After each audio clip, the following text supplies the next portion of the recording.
Where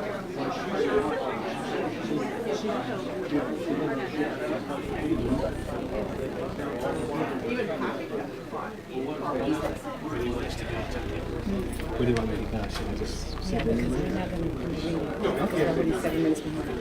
That's good.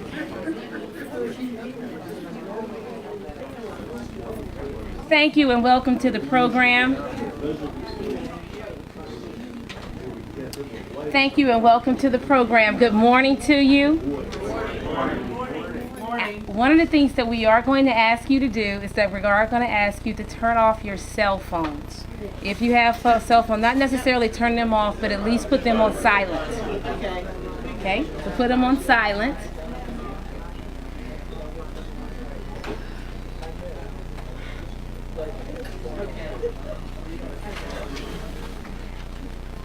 And what we're going to do is that we're going to follow strictly by the program in your program on page 3.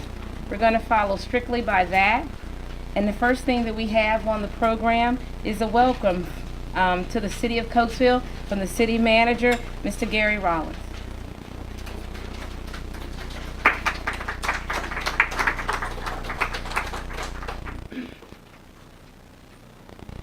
Good morning. Good morning. This is a great turnout. Thank you all for coming. I'm new here myself. On behalf of the president and the council, I want to thank the Historical Commission for doing this event. And it's a sad commemoration, but it did happen, and it's good to remember these things and learn from them. So again, thank you for coming. I look forward to working with the Historical Commission in the months and years to come. And I'm sure we'll be able to take this event and the recording of it and all that kind of thing and link it onto the city's website so people can see what's going on here today and take part in it by way of the internet, by way of television. So again, have a great day. I'm looking forward to the program. I might not be able to stay for the whole thing. I do have other commitments to get to today, but again, thank you for being here, and the program's going to be a nice one. Thank you.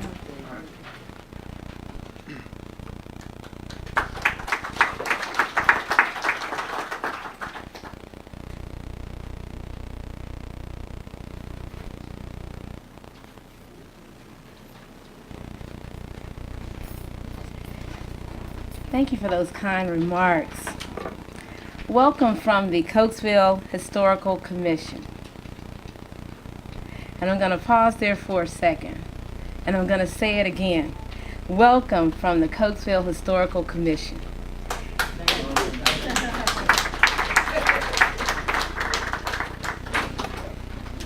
This have already, to see standing room only, has already taken me aback. And I'm a person of many words. Thank you for coming out. This event is very special to us. As you can notice, the name of the program is, let's look at Remembrance, Reconciliation, and a Conversation.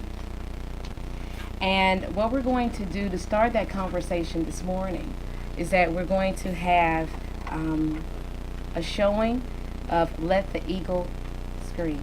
Just 1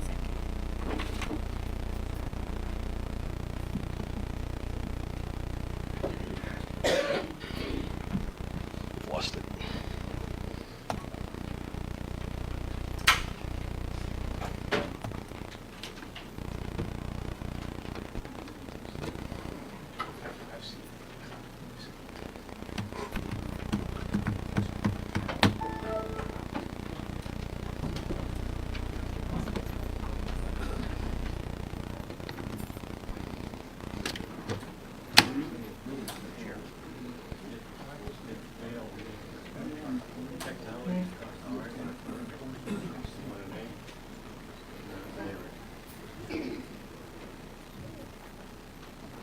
Why don't we just flip these chairs?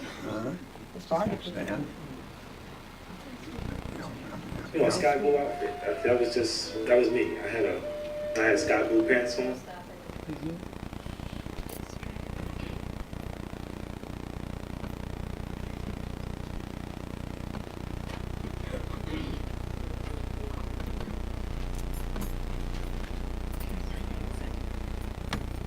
Okay, we're going to get you all situated. Just 1 second. Before we go forward with Let the Eagle String, one of the things that I want us to make sure, and sort of the tone and the spirit of the evening, this morning, is that Fanny O'Connor, she's one of my, I'm from Mississippi, and she's one of my favorite writers. And what she says is that everything that rises must converge. And so when we're basically having this conversation today, we're going to rise and we're going to converge by the end. And what we're doing with this particular piece, I think it speaks for itself. And again, thank you, Lou Productions, for allowing us to show this showing. Thank you, Lou Productions, for letting us show this video, this documentary, trailer. I pledge allegiance to the flag of the United States of America. Why should I pledge allegiance? What allegiance have they given to me? I always thought that if you're innocent, you're innocent. People who are innocent of crimes don't go to prison. The scales of justice, it has never tipped in the black man's favor.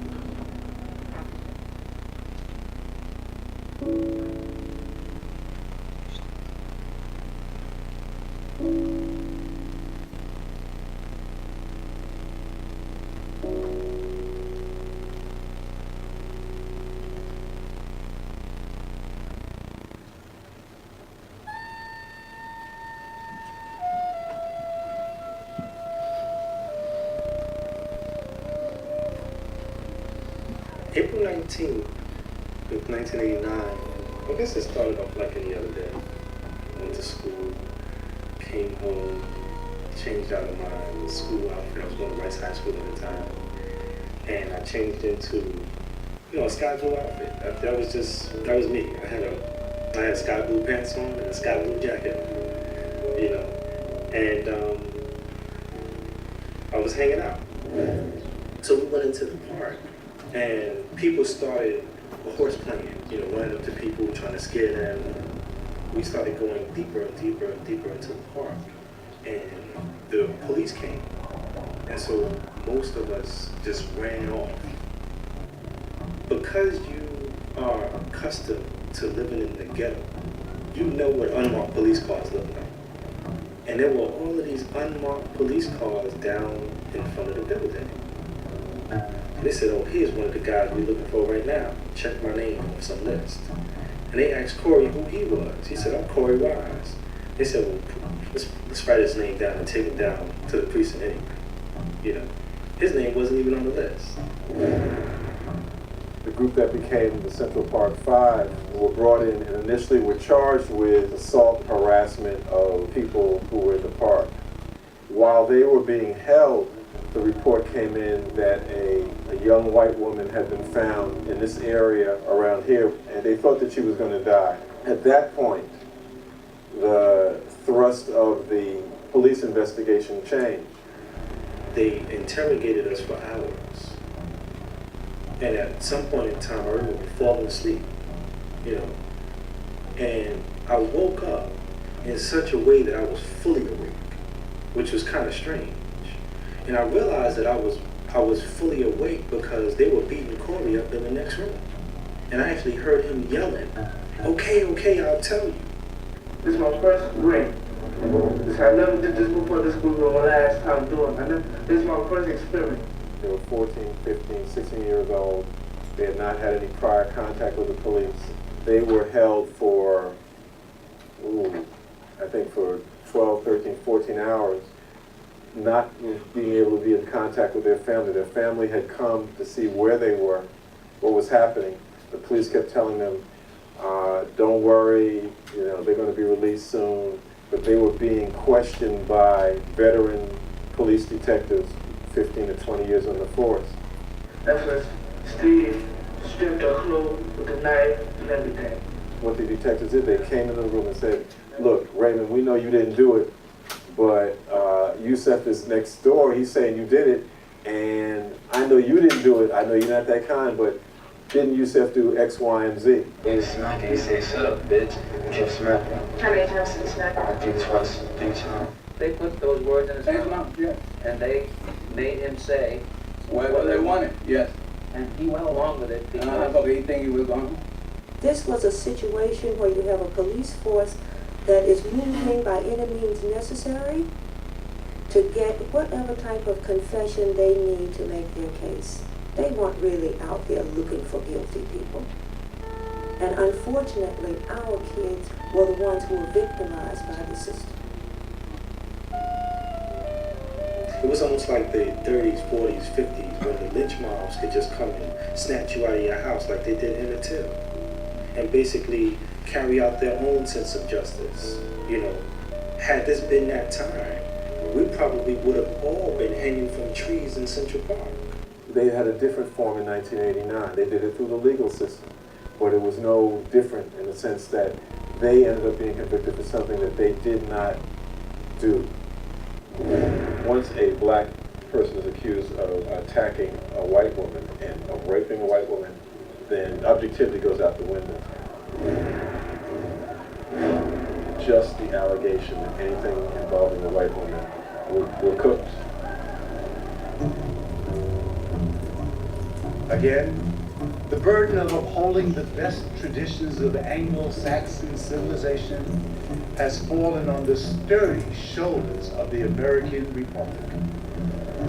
Once more, a howling mob of the best citizens in a foremost state of the Union has vindicated the self-evident superiority of the white race.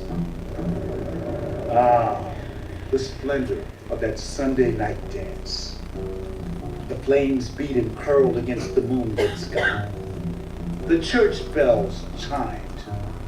The scorched and crooked thing, self-wounded and chained to his cot, crawled to the edge of the ash with a stifled groan. But the brave and sturdy farmers pricked him back with the bloody pitchforks until the deed was done. Let the eagle scream. Civilization is again safe.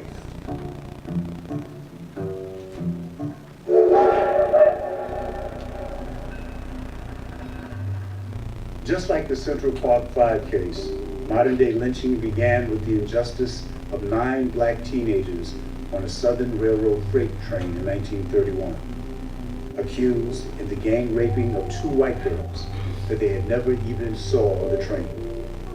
Over 2 decades, the struggle for justice of the Scottsboro 9 has desecrated lives and became a political arena for the federal government. I think something happened in the Scottsboro case where they realized that they didn't have to hang them from a tree.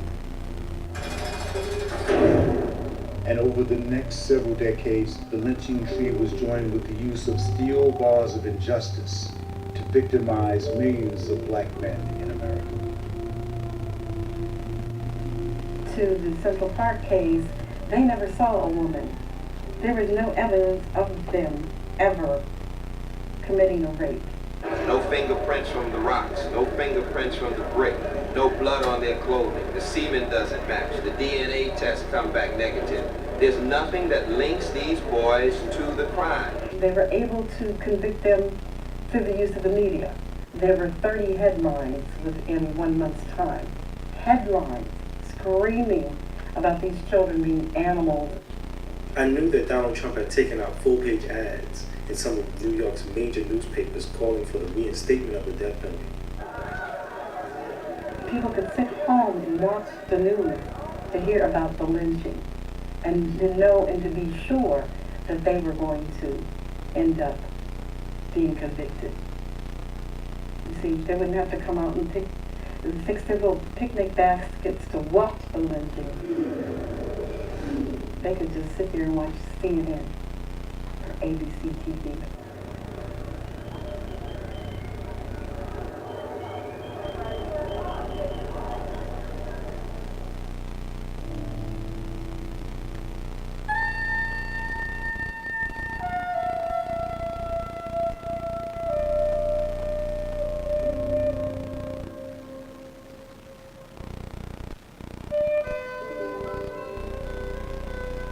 brutal lynching of Emmett Till, one of the most barbaric atrocities committed against a child in the history of mankind, demands prompt federal intervention for the prosecution of all persons responsible for an immediate crime.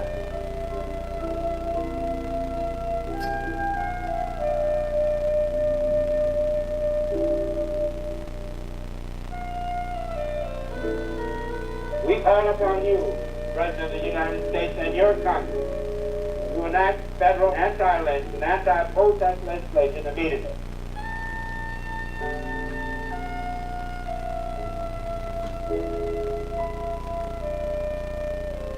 And when you look at the question of evolution of lynching and justice and our treatment of black people in courts, is that from its inception, our life has never been worth anything as far as the system is concerned.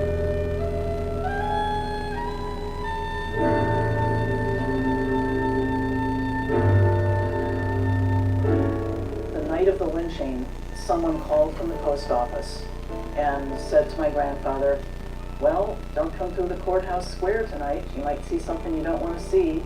And then everyone laughed. I'm sure my grandfather approved of what happened, but I don't think he was part of, hauling them out of the jail. What I realized when I started my research in Marion was that the generation that actually went through the lynching found it hard to talk about, and that was both black people and white people, for different reasons, I think. For the white people, it was like they just didn't want to think about the guilt, and for black people, it was just a painful memory. When we don't really say what our part was in the past, it's like we erase reality. You decide, I'm the good white person, and those are the bad white people. And I felt like I can't start from that position. I'm not going to go there because I feel like those aren't the rednecks, those are my people. That's where my roots are. And I can't act like I'm above it. My grandfather was in the Klan. I can't act like I'm better than them. I did eventually find him in the picture.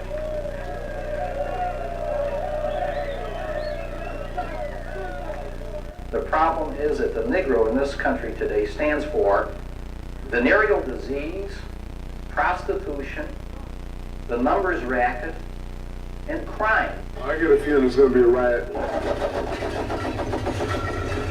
Don't blame a cracker in Georgia for your injustices. The government is responsible for the injustice.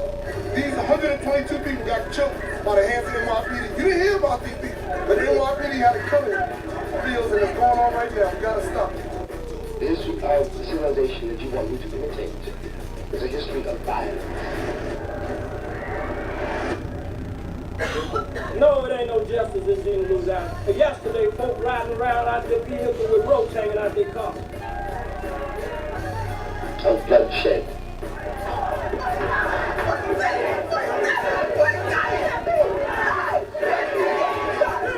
Yo, my brother was only 23 years old. He was only 23 years old. Somebody that's 23 years old, real talk, does not deserve to die like that. What happens, whether it becomes violent or non-violent, I repeat, depends on you. We've got to build so much strength in building our community that if they come to get one person, they're going to have to mess with us all. That's what we got to do. That's what we got to do. Devastation, generation, separation, situation, dissipation, shot. Another shot, that's in the pistol, rush about the heart is cold, the gun is hot, shot. I'm not sure if they done or not, I'm not sure that they gonna stop, the gun is cold, the blood is hot. It's more on the fall. I need to see more. Trying to reach some more.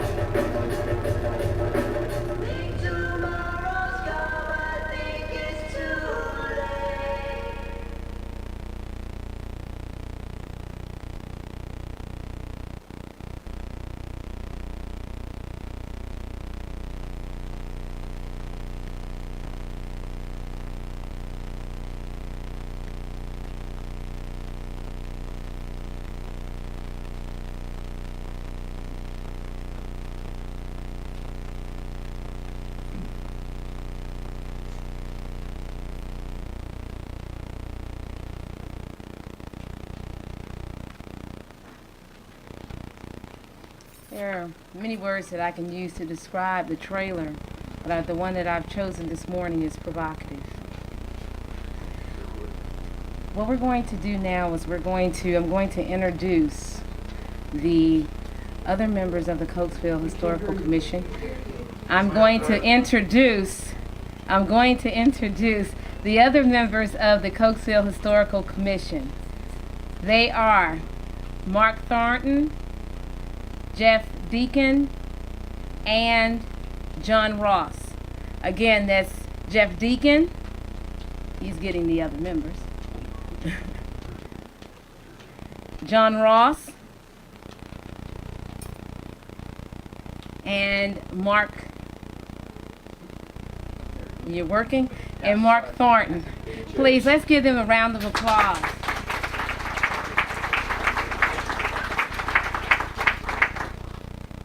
And they're going to assume their stations for the event. I just wanted to. There are chairs all over, and there can be more chairs if need be. The speakers will be up enough, hopefully, that you can hear what's happening in the hall. Where are the chairs? Just behind you in the hall. And again, I just ask that anyone under 40 please yield to seniors and to the ladies. And I'll leave it at that. I'll let you decide who's 40. Thank you again for coming out this morning. This is a very important event for all of us. We've spent a lot of time thinking about this and planning this, so thank you very much.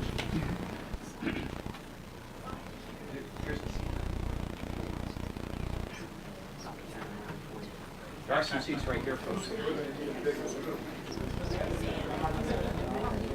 Somebody would like to see it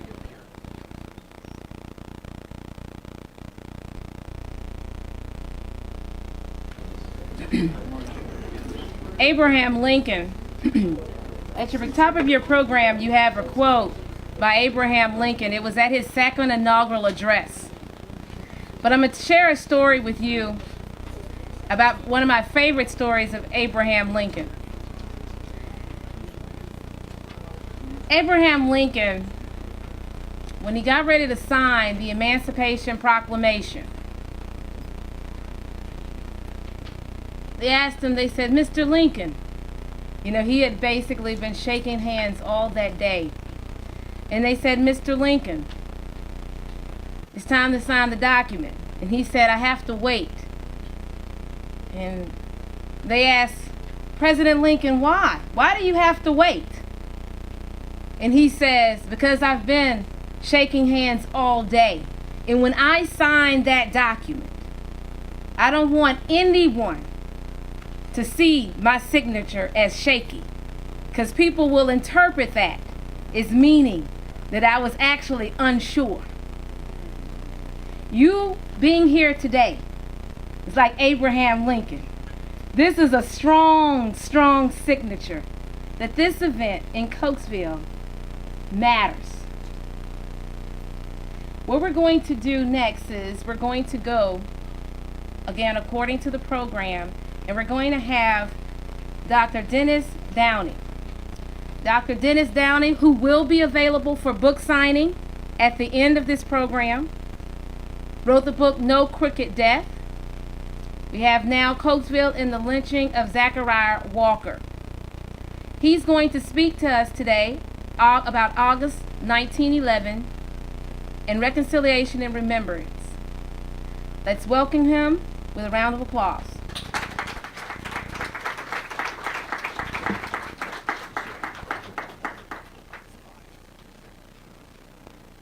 Again, we're going to try to project, because I'm going to ask Dr. Downey. He is my colleague at another institution at Millersville University, and we're going to use our professor voice as we're basically projecting, okay? Because we don't have mics in classrooms.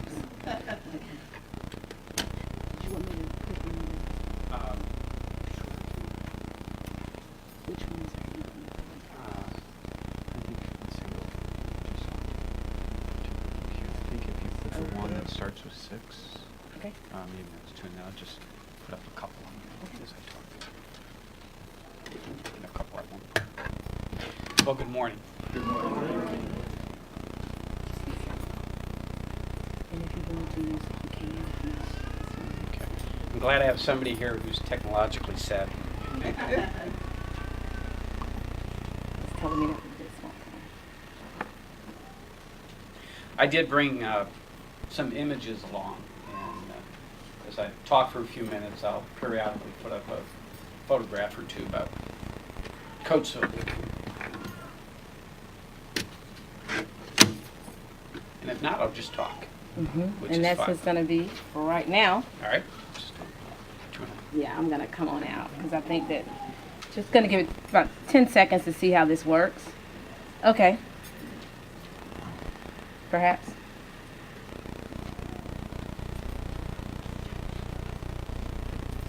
Okay.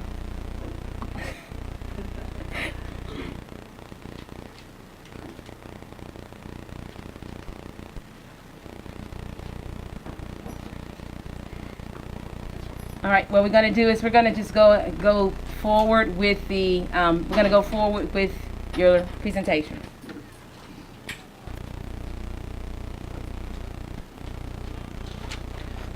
Yeah, you can speak loudly because I think the back and the side.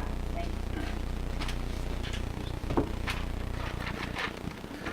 Well, good morning and welcome all. It is good to be back with the good folks of Coatesville. I have come to know this community fairly well over some 20-25 years of thinking about it, studying it, and studying its relationship to American history. As I begin, and will offer a few comments, I'd like to sort of take a moment to recognize some people who are here. This program is dedicated to remembrance and reconciliation, two strong human virtues that require a lot of work to succeed. And it's appropriate that we pause for a moment to recognize that there are members of Zachariah Walker's family with us this morning. There are also members of Edgar Rice's family with us this morning. And as we embark on this episode of remembrance and reconciliation, I think it's very appropriate that we remember not only these two individuals, but their descendants who are with us today. So if I could ask, please, for the members of those families just to stand so we can recognize their presence with us.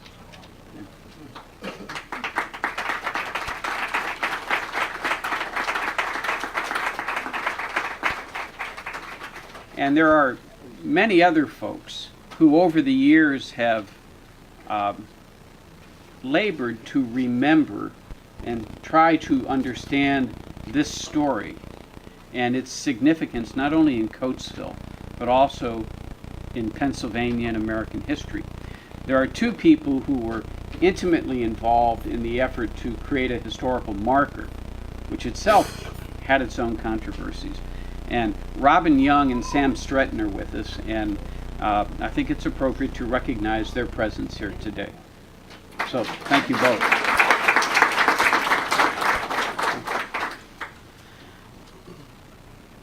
As Tanya said, and I also should thank the Historical Commission, Tanya and Jeff and everybody, and Gene DiOrio and Ted Reed, and all of the hard work that folks have put into not only recording Coatesville's history, but putting this program together today. And so I acknowledge and thank them as well.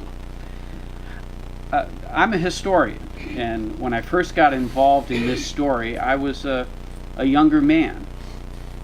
And in many and looking at the photograph in the original book, No Crooked Death, I also had more hair. So this is sort of an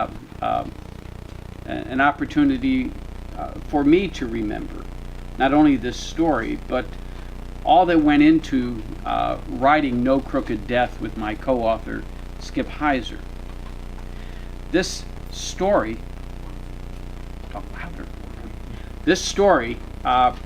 in many respects, came to define me as a historian, and it came to define my professional work over 2.5 decades.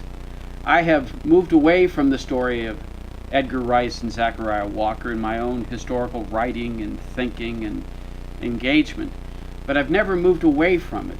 This is a story that has never gone away for me or for the people of Coatesville. It is a story that is freighted with importance, with significance. It challenges us not only to seek a deeper level of understanding, it challenges us in a way to come together as human beings to create a common understanding, and a common understanding in the midst of enormous misunderstanding sometimes. And so what I'd like to do for just a few moments is to talk about this story and its significance. Ultimately, it brings me to talking about Coatesville and its significance as a place and as a people in American history. And I'd like to put out several thoughts and ideas for our consideration, one of which I will come back to at the end, and hopefully this will not only contribute to remembrance and reconciliation, it will also contribute to this larger question of where does Coatesville, where do we go from here? And I think that all of this is offered as a basis not only for understanding, but also a basis for discussion and trying to create some common ground in the midst of an incident that remains very controversial. So several thoughts. One is, history is something that happens to people. I think in our individual and in our collective experience, we know this, but we oftentimes forget it. History is not some dead carcass of facts that we pick over. History is part of the human experience. This episode is part of an individual, it's part of family history, it's part of the fabric of community life 100 years after it occurred. Secondly, this idea that in studying history, we should ask big questions of little places. That was the spirit that brought me into this story 25 years ago when we first started working on what became No Crooked Death. For Coatesville and for any other place, one of the challenges of history is to see more than just the particulars of an event. So for us here today, what big questions can we ask, not only of this particular incident, but of the history of Coatesville? And then thirdly, and this is the main point that I would like to leave today, there is more to Coatesville than Coatesville. There is more to this particular incident in August of 1911 than just the details of the tragic death of Zachariah Walker and the tragic death of Edgar Rice.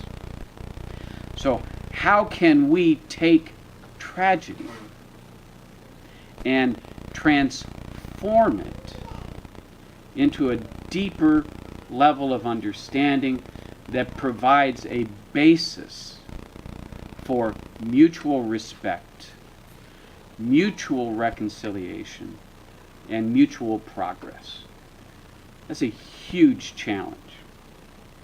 It's a challenge for individuals, it's a challenge for families, it's a challenge for a community. But there really is more to Coatesville than Coatesville.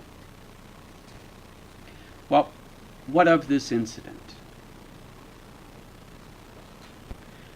On August the 12th, 1911, a steel company policeman, a former borough policeman who was well known and well respected in the community, was killed in a confrontation.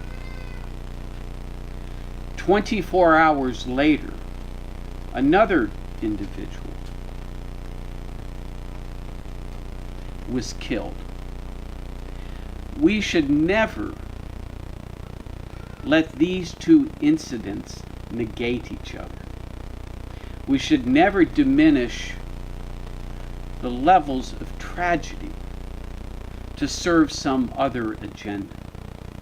The death of Edgar Rice and the death of Zachariah Walker are enormously tragic events in the personal history of their families, in the history of the community. The dedication of a historical marker in 2006 was not intended to put one tragedy over another.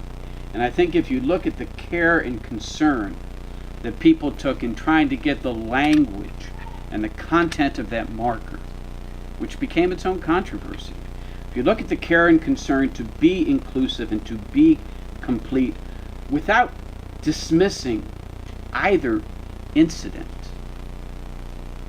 it's really something to dwell on. But there's no doubt that that night, Edgar Rice's history and Zachariah Walker's history became intertwined. And these incidents became entwined in the larger fabric of Coatesville history. And 100 years later, both of these deaths, as well as the tragedy of what's generally referred to as the Coatesville lynching, are deeply entwined in the history and the memory of this community. But I've been reminded over the last couple days that there are very different memories of what happened, very different emphases on what story should be told. And there is a great deal of misunderstanding that persists 100 years later. So how can we briefly think about what happened? I think the events of August 2011 can be seen as a sort of great 3-act social drama. And it is a drama that continues to live on in this community. Act 1 is the whole background and the social fabric of community life in Coatesville in the summer of 1911. And what was going on in the community, what was going on the streets of Coatesville the evening of August the 12th and then August the 13th, 1911. So that whole background performs a kind of first act. The second act is the event itself. The death of Edgar Rice, but in this particular case, more so the death of Zachariah Walker. The third act then becomes the long aftermath, which includes investigations, it includes a series of trials, it includes all of those accused in the incident being found not guilty, and then the long memory of this episode to today. On the evening of August the 12th, Zachariah Walker was walking home from a day spent in Coatesville. All of the reports are that he had been roaming around town with a friend or two, that he had been drinking. And on his way home to the Spruces, just south of Coatesville proper, he fired a gun over the heads of 2 immigrants, who then reported the incident to Edgar Rice, who was a Steel Company policeman on duty at the security house, just at the far end of First Avenue, down near the southern end of what were then the Worth Mills. Edgar Rice proceeded out the road to investigate. They got in a confrontation. Words were exchanged. Edgar Rice is shot and killed. Zachariah Walker will later, it is reported, admit that he shot Edgar Rice.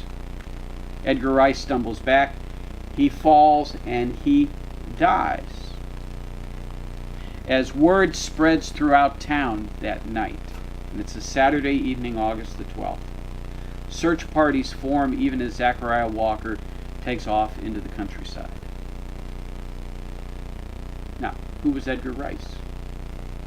Edgar Rice was a white police officer from Coatesville. He had a family and children. Who was Zachariah Walker? Zachariah Walker was a black steel worker who had arrived in Coatesville in the midst of what was the great black migration north. As Southern and Eastern European immigrants were flooding into Coatesville, so too were Southern blacks, seeking economic and social opportunities. In this case, Zachariah Walker is from Standardsville, Virginia. Those identities trigger a set of associations on the streets of Coatesville. The next morning, which is a Sunday morning, August the 13th, Zachariah Walker is spotted, he is apprehended, and even in his being apprehended by a posse in southern Chester County, just below the borough, there is talk of a lynching. It is reported that Zachariah Walker shot himself. There is conflicting testimony that he was shot by a member of the posse. There's great uncertainty there. But he is wounded, he's brought back in, he's eventually taken to the Coatesville Hospital where his wounds are tended to. He is then put in a straitjacket and he is shackled to the bed under police guard. That night, a mob of several hundred people march on Coatesville Hospital over on Strode Avenue. They enter the hospital. They do not break in. They enter the hospital. The police officer on guard stands aside, and he permits this group of about 24 men and teenage boys to break apart the bed and to drag Zachariah Walker outside. He is dragged beyond the borough limits as a crowd estimated at perhaps 2,000 people, some of whom had left church services to follow the mob. This is, and the documentary uses W.E.B. Du Bois's quote. This is what Du Bois was referring to that evening. And as you all know, as thousands of people watched on, Zachariah Walker was killed. Almost 24 hours after Edgar Rice was killed. But Zachariah Walker wasn't just killed. He was burned alive as several thousand people watched. No one stood against the mob. 3 times he crawls out, only to be pushed back in and then held over the flames. It's a tough story. There's no way not to be truthful. It's a tough story. But then, well over 100 people wait hours. They wait for the ashes to cool so they can receive souvenirs, some of which are bought and sold on the streets of Coatesville the next day. This is not unusual. It's not uncommon in burning lynchings. And this is something I've studied over several decades now, and this is really what Coatesville kind of opened me up to. That people would wait hours to retrieve relics, souvenirs, which they would take home, which they would exchange with each other, which in this case were bought and sold on the street. When I first began the research, I talked to an attorney in town who was a child, carried around one of those souvenirs in his pocket until his father found out what he had and made him get rid of it. It was given to him by a family friend. That father becomes one of the principal attorneys in the trials. In the aftermath of this tragic episode, there is what Judge William Butler will call a conspiracy of silence. And the community pulls in on itself even as tremendous regional and national attention is given to this event. All you have to do is look at this morning's daily local news to see the tremendous local attention. This story was broadcast on WITF radio this morning. We did an interview several days ago. It is a story that continues to draw people's attention. We don't know what happened to Zachariah Walker's remains. He was, in many respects, an anonymous individual that got caught up in history. History as something that happens to people. But so too was Edgar Rice. In the aftermath, and against great resistance, there's an investigation that leads to the indictment of 15 men and teenage boys. That in itself is unusual in the history of lynching, that there would be an investigation that would lead to prosecutions. But as many of you know, in the series of trials that acted out in the Westchester courthouse over a period of about 6 months, all of these individuals were found not guilty. And you can speculate about the how and the why of that. Did the state put up a good case? Was it a mistake to put teenage boys on trial for murder as the first defendants? Was there a climate of resistance that permeated not only the grand jury that initially refused to indict, but then all through the trials? And again, none of this is unusual in the history of lynchings per se. Eventually, no one is held responsible for the death of Zachariah Walker. And there's no doubt that in the history of this episode, his death quickly comes to overshadow the death of Edgar Rice. But today, 100 years later, as we pause to remember this episode, and its both tragic and transformative moments, we remember both Edgar Rice and Zachariah Walker, and that one death should not be allowed to replace the tragedy of another death for their families. And there's no doubt, no crooked death, and now the paperback version pays much greater attention to Zachariah Walker. But we should not demonize, we should not diminish either death in our efforts to create a common understanding. Well, very briefly, and then I've got to get out of the way. This episode opened a world of historical study for me. This made me think about history and what is significant. It made me think about history as something that happens to people, and that human beings are, in the end, the subject of history. But it also taught me that there's more to Coatesville than Coatesville. And I think as we talk about the theme of reconciliation and the need for honest understanding in an effort to create common ground, not just about this incident, but about community life and the future of a community, it really is possible to use this tragedy to transform our understanding of the possibilities of community life and how hard that work is. We recognized very quickly in this story that this isn't just the story of a lynching in a northern steel town. There are layers, sort of like archaeology. The deeper you excavate, the more you find, not only in this incident, but in the history of Coatesville. Coatesville, in many respects, is America.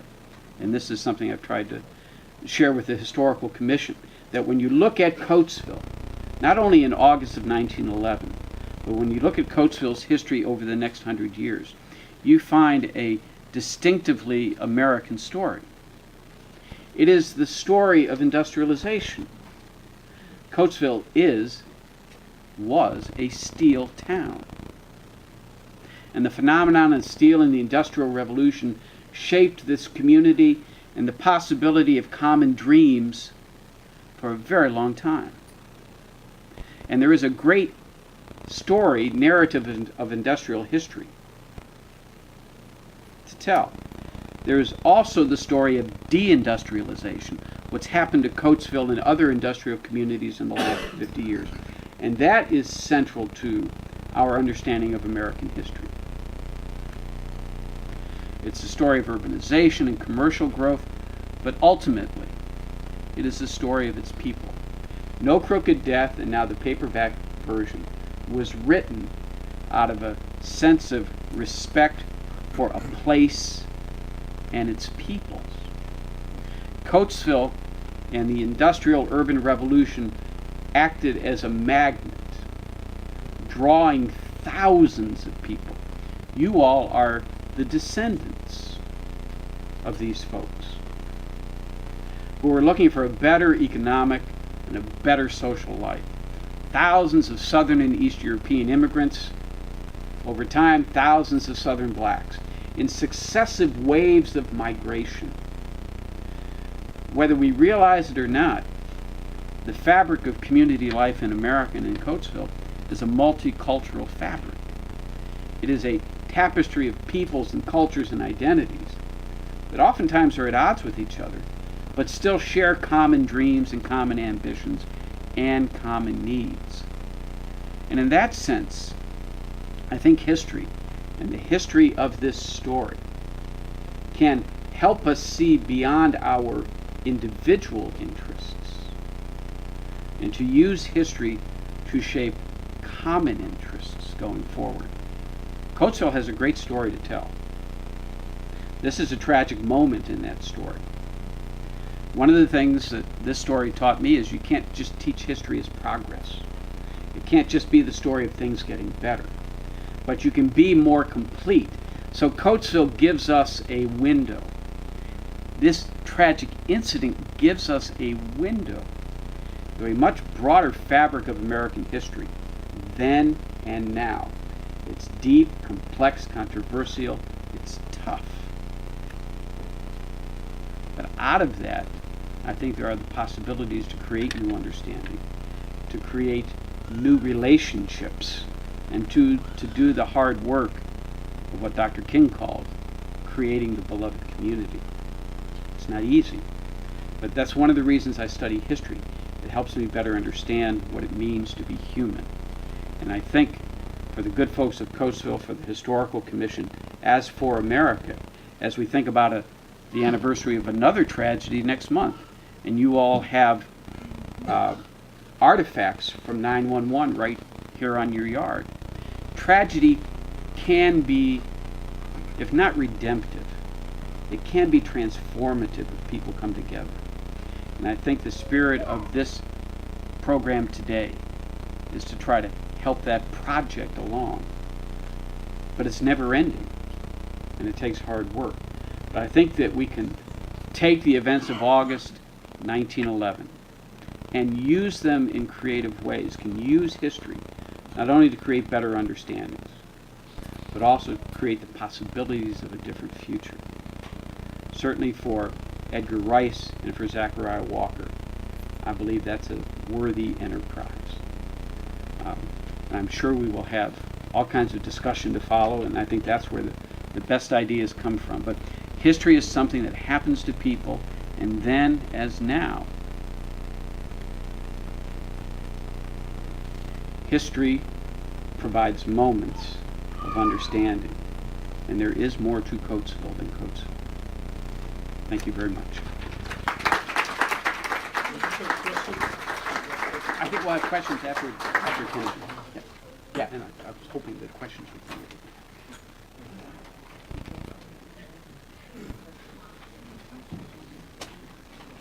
Let's give Dr. Downey another round of applause.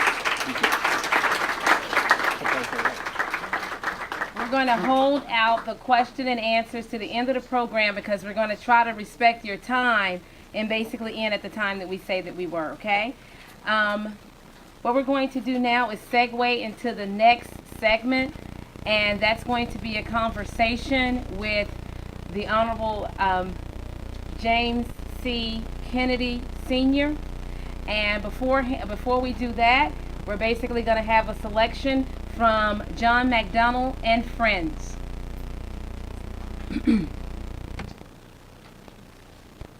My Lord, what a morning, oh, my Lord, what a morning, my Lord, what a morning, when the stars begin to fall.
Good morning.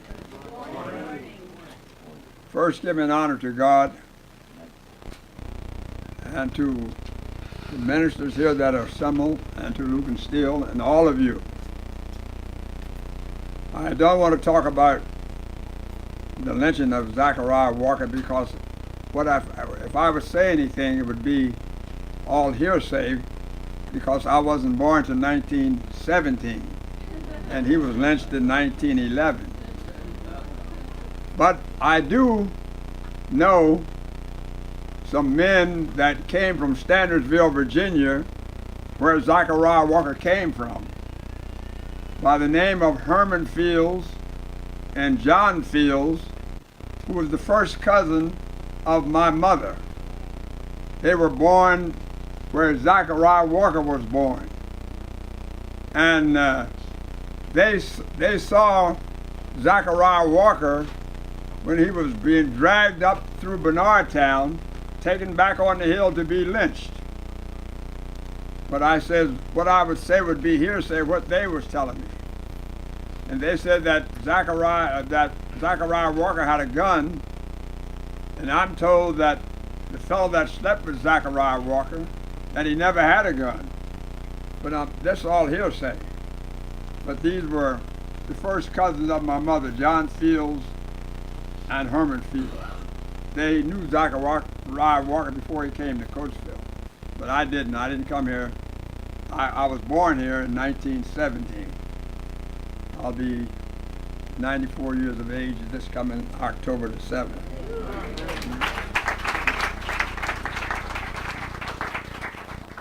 So, I don't know, am I supposed to talk about? What I'm going to do is I'm going to have a conversation with the Honorable Mayor, and he's already told us his name and when he was born.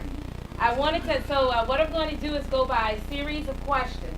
He'll answer the questions, and that'll be our conversation, okay? So the next question that I had was, do you have any family that still reside down south? Yes, I do.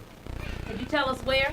Standardsville, Virginia, And, where Zachariah Walker came from. And when did your family move to South Coatesville? 1914. And do you know why your family moved to Coatesville? Yes, I do. They were looking for a better opportunity in life, working in the sawmills and down on the plantations. It wasn't making much money. And my cousins, my mother's cousins, told them that but steel mills, and they came up here looking for a better life. And did your family mainly live in the Spruces? Or did they live throughout? I was born on South First Avenue, my brother and I. My sister was the last one born in Virginia in 1913.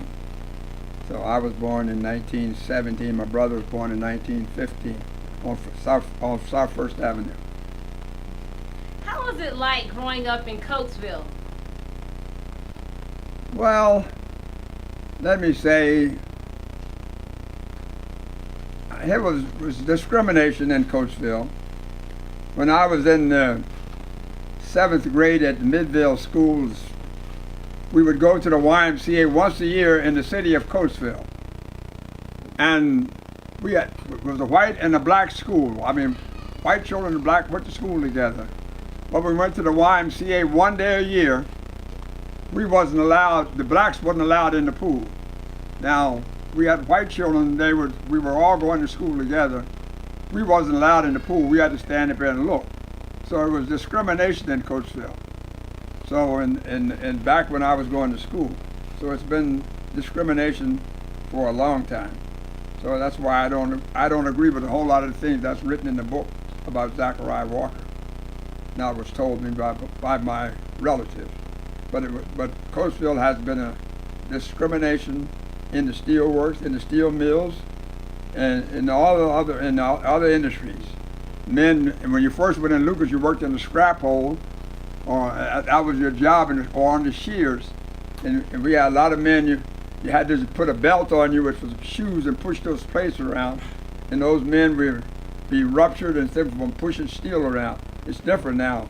But when I worked in Lucas for years, and let me tell you one thing. I was working in there, and I was working in we was cutting pits, and the man was supposed to water the pit the night before, and the fellow didn't water the pits real good.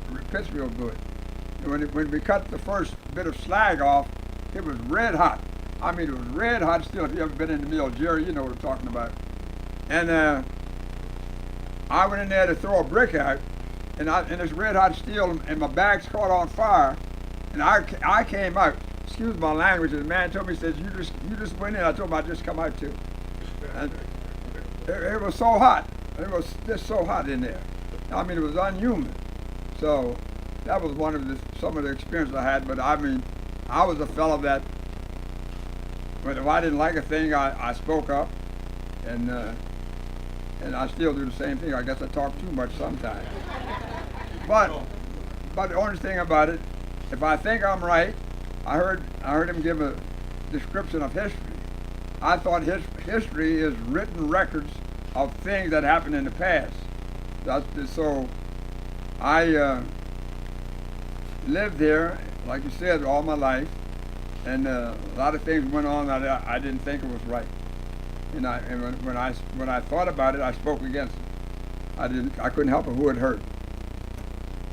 Thank you very much. Actually, that goes into the next question. You indirectly answered it, but I'm just going to ask you the question straight out. You were born in Mayor Kennedy. I was born and raised in the post-civil rights movement, Mississippi. My grandmother used to tell my uncles as they left the house, remembered Emmett Till. As you may know, Till was a 14-year-old boy from Chicago, but he visited his family in 1955 in Mississippi. On a dare, he murmured fresh words to a white woman. When one old black man heard what he said, y'all go home because she will shoot your brains out. Well, after a few days, the woman's husband, Roy Bryant, and her brother-in-law, J.W. Milan, they went to his uncle's house, Moles Wright, and they asked for Till. Looking down a barrel of a gun, Wright, not knowing that it would be the last time that he would see Till, allowed the men to talk to Till. The murderers, Roy Bryant and J.W. Milan, admitted after they were acquitted of the charges of murder of Emmett Till and paid for an interview for Look magazine that they did not know that they were going to kill Till. But they said that after they heard this 14-year-old boy say that that he was for racial equality, they said they knew they had to kill him. They found Till's body a few days after they shot him. He had a 70-pound cotton gin around his neck. They thought it would weigh his body down, but his body surfaced to the top. Disobeying court orders, Mississippi basically said the only way that they would ship Till's body back to Chicago is if they would not open the casket. But his mother said, I want to see what they did to my boy. So basically she was willing to defy the court order, and the funeral director opened the casket for her. That picture of Emmett Till would shape a generation.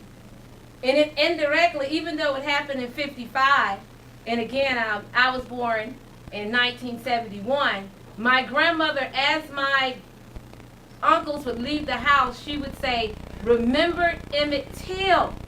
And at first I thought he was a family member, because when you're a child and somebody tell you remember somebody, it's just like, so one day I asked my grandmother, I said, Mama, because we call her Mama, I said, Mama, I said, who is Emmett Till? Is he a family member? No, She said, white folks lynched him.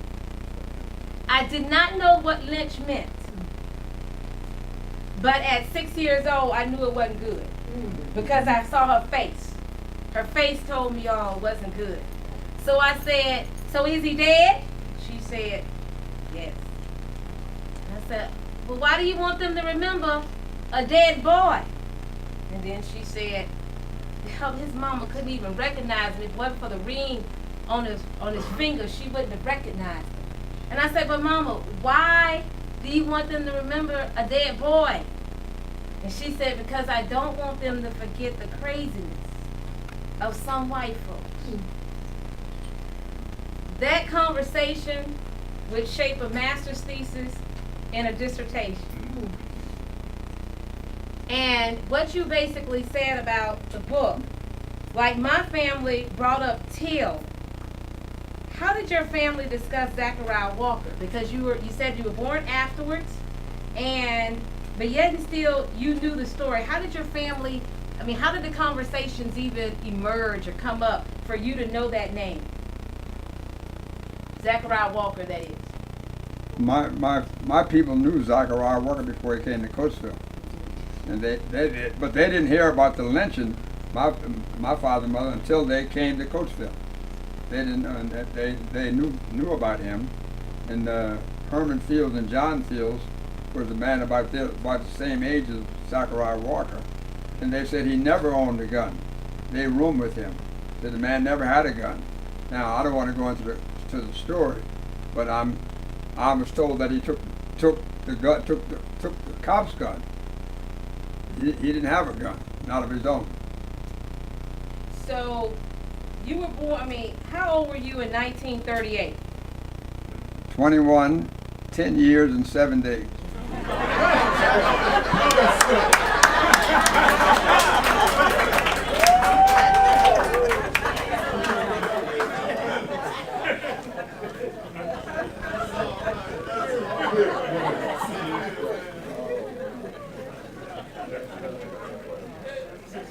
I asked that question because it's going to basically get to a very interesting conversation about just the legacy of the murder of Edgar Rice and the lynching of Zachariah Walker.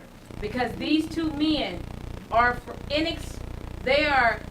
inextricably linked forever because of what happened between August the 12th and August the 13th, 1911. So, about 2 years ago, Dr. Charles Butler sent me the history of the local NAACP.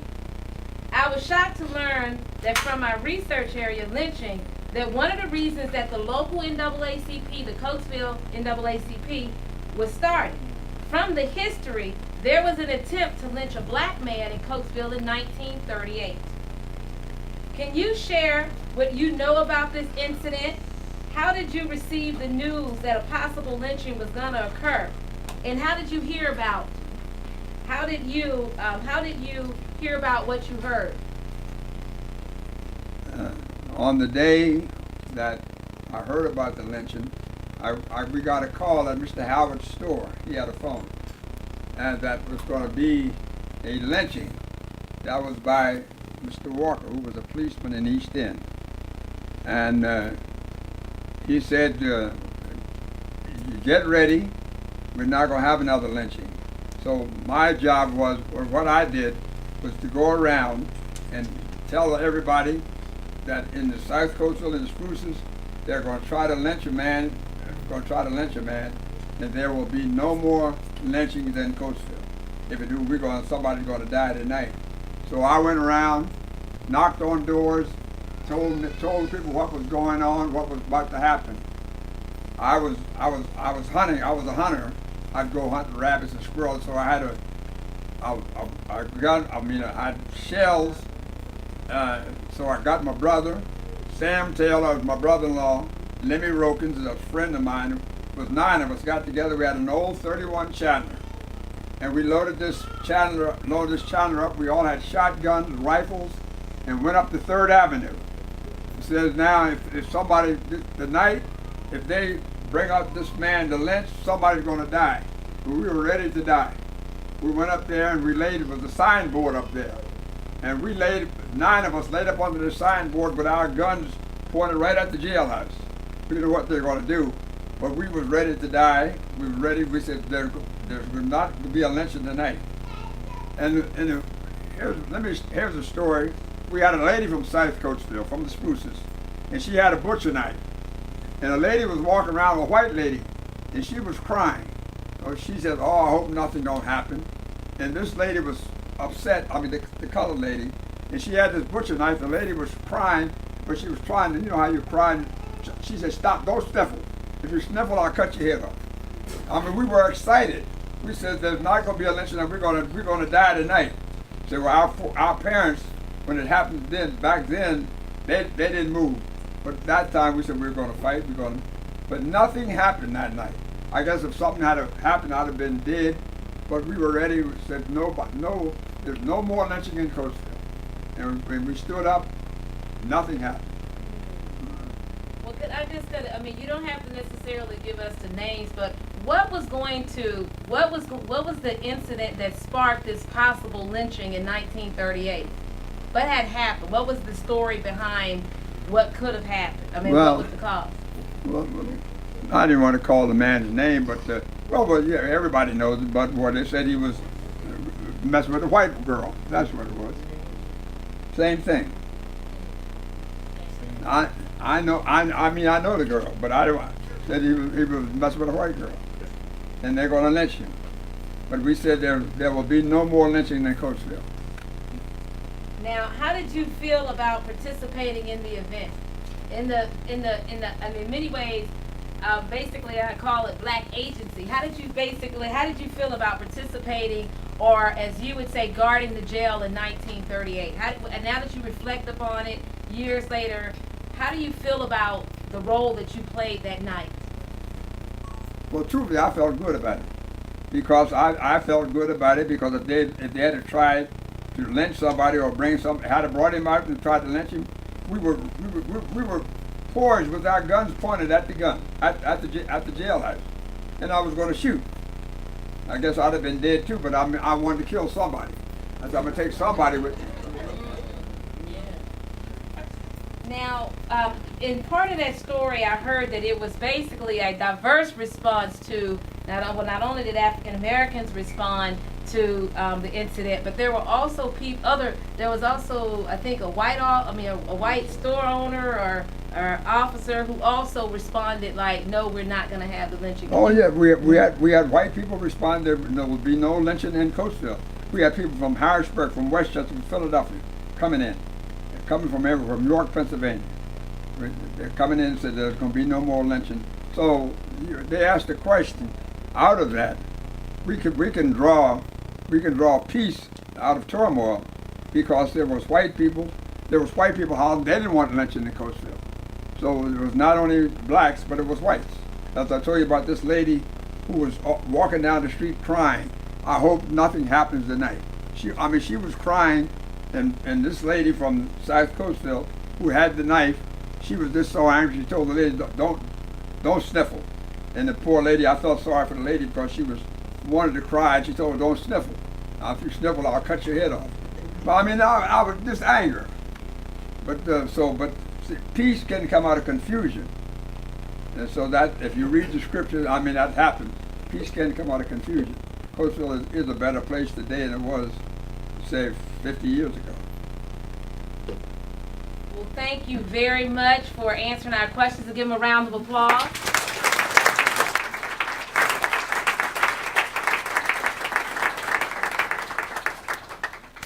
And I brought up the 1938 piece because once you get to read Dr.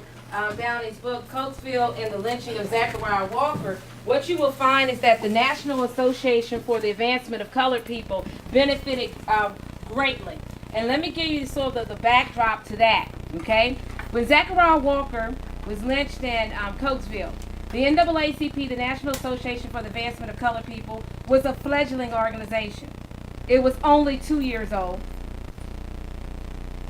They basically, one of the main reasons that the NAACP got started, unlike what many of you probably think, it was not to fight segregation. It was basically to fight lynching.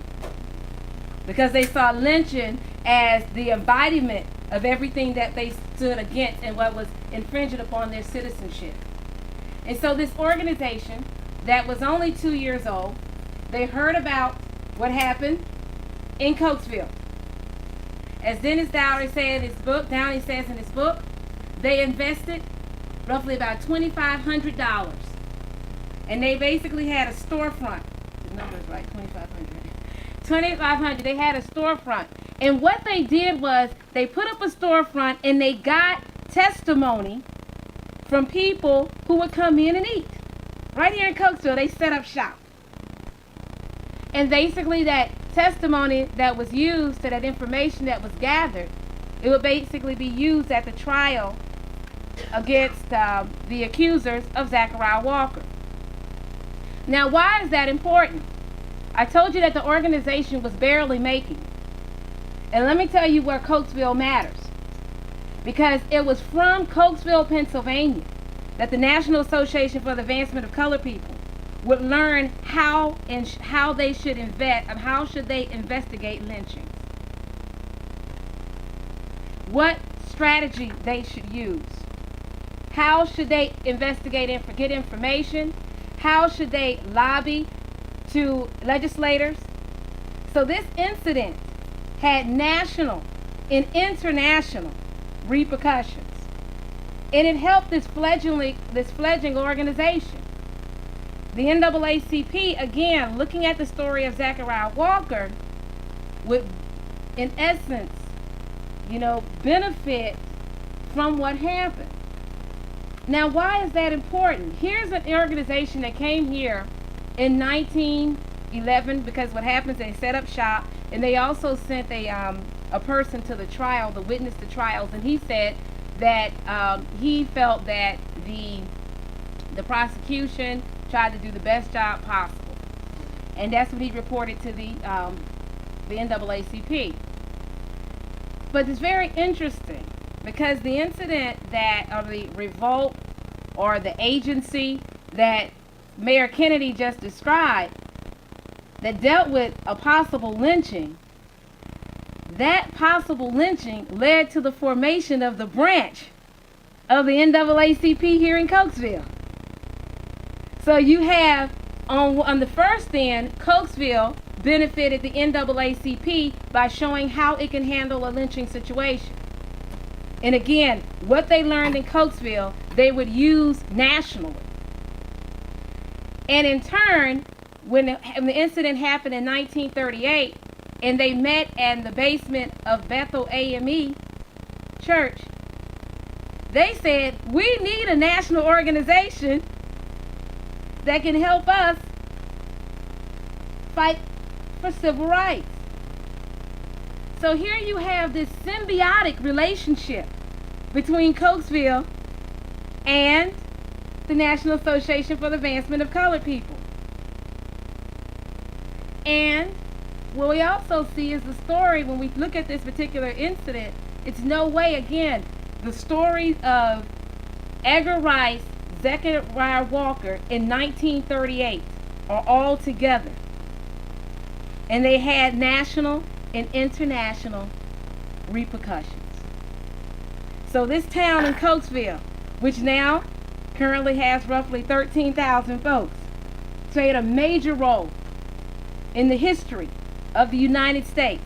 Why? Because the oldest civil rights organization, the National Association for the Advancement of Colored People, got its major start about here, right here in Coatesville, handling that incident. We're going to have another selection by John McDonald and friends.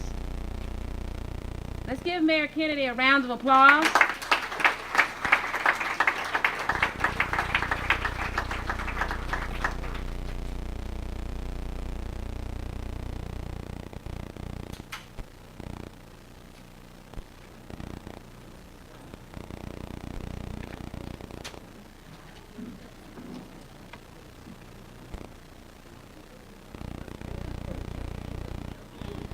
Didn't my Lord deliver Daniel, deliver Daniel, deliver Daniel? Didn't my Lord deliver Daniel? So why not every man? Didn't my Lord deliver Daniel, deliver Daniel, deliver Daniel? Didn't my Lord deliver Daniel? So why not every man? Didn't my Lord deliver Daniel, Deliver Daniel, deliver Daniel. Did it, my Lord, deliver Daniel? So why not every man? Did it, my Lord, deliver Daniel, deliver Daniel, deliver Daniel. Did it, my Lord, deliver Daniel? So why not every man? Did my Lord deliver Daniel, deliver Daniel, deliver Daniel? Did my Lord deliver Daniel? So why not every man? Did my Lord deliver Daniel, deliver Daniel, deliver Daniel? Did my Lord deliver Daniel? So why not every man? Did my Lord deliver Daniel, deliver Daniel, deliver Daniel? Did my Lord deliver Daniel? So why not every man? Did my Lord deliver Daniel, deliver Daniel, deliver Daniel? Did my Lord deliver Daniel? So why not every man? So why not every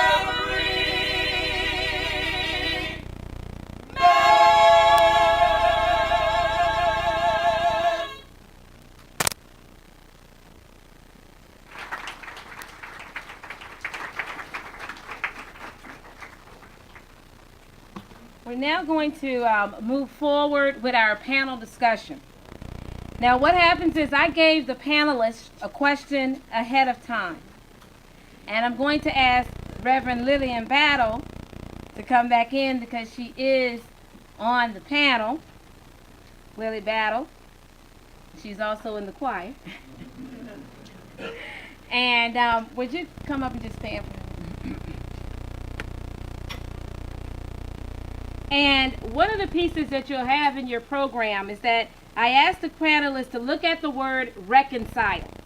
Reconcile, to make one or another no longer oppose, cause to acquiescence to something unpleasant, to become friendly with someone after estrangement or torn established friendly relations, to settle, to make two apparently conflicting things compatible and consistent with one another. Reconcile. So in the light of that, we have four panelists. I want us to basically give them a round of applause. As I'm going to give the four panelists who are going to participate, they're going to answer, they're going to answer the question. And at that moment, we're going to move into the question and answer period. Now, I want you to pay attention to the question as well because you may want to participate in this particular discussion. Okay? The panelists that we have are Reverend Lily G. Battle. She's from St. Paul's AME Church. We have the Honorable Mayor Kennedy. We have Reverend Jack Kranz. And we have Dr. Dennis Downey.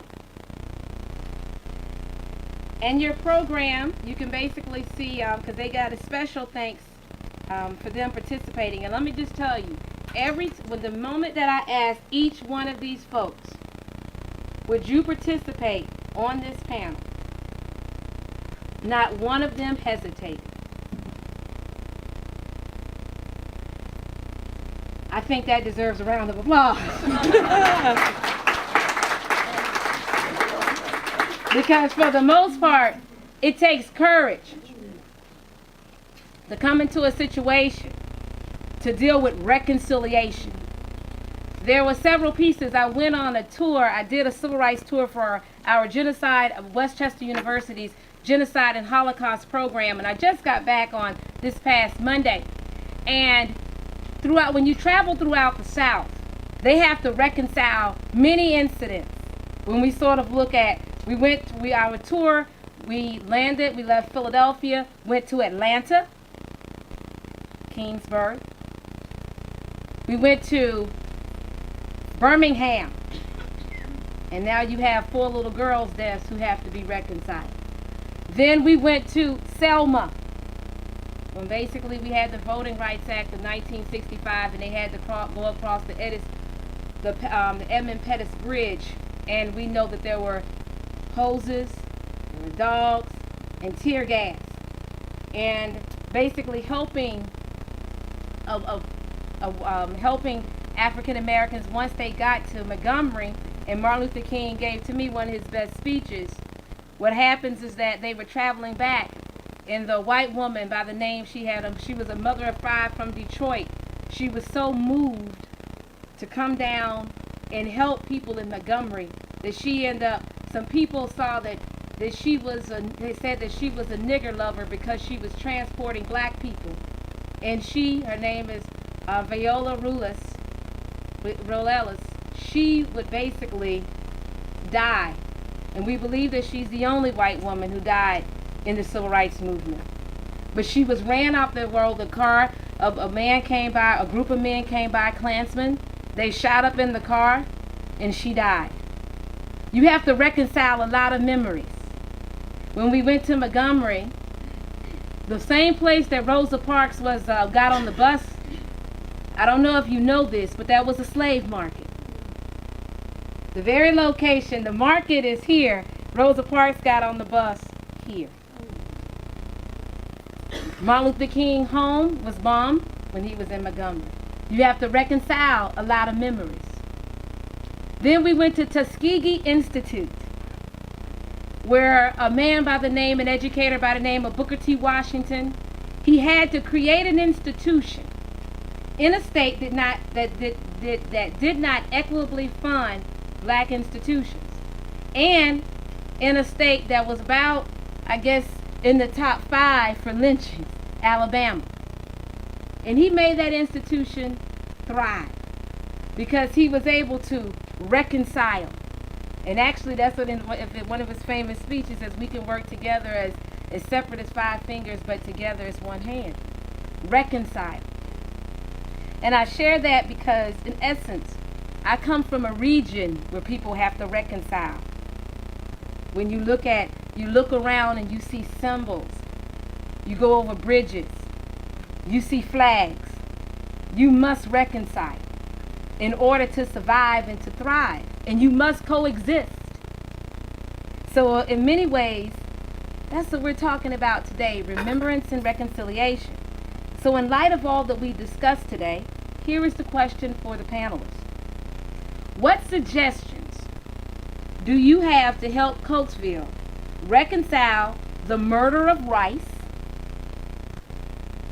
the lynching of Walker, as the city seeks to rebrand itself from a holy steel mill image and revitalize its economy and diverse community? I'll ask that question again for the panelists. They already have gotten the question, but I'm really doing this for you. What suggestions do you have to help Coatesville reconcile the murder of Rice, the lynching of Walker, as the city seeks to rebrand itself from a steel mill image and revitalize its economy and diverse community?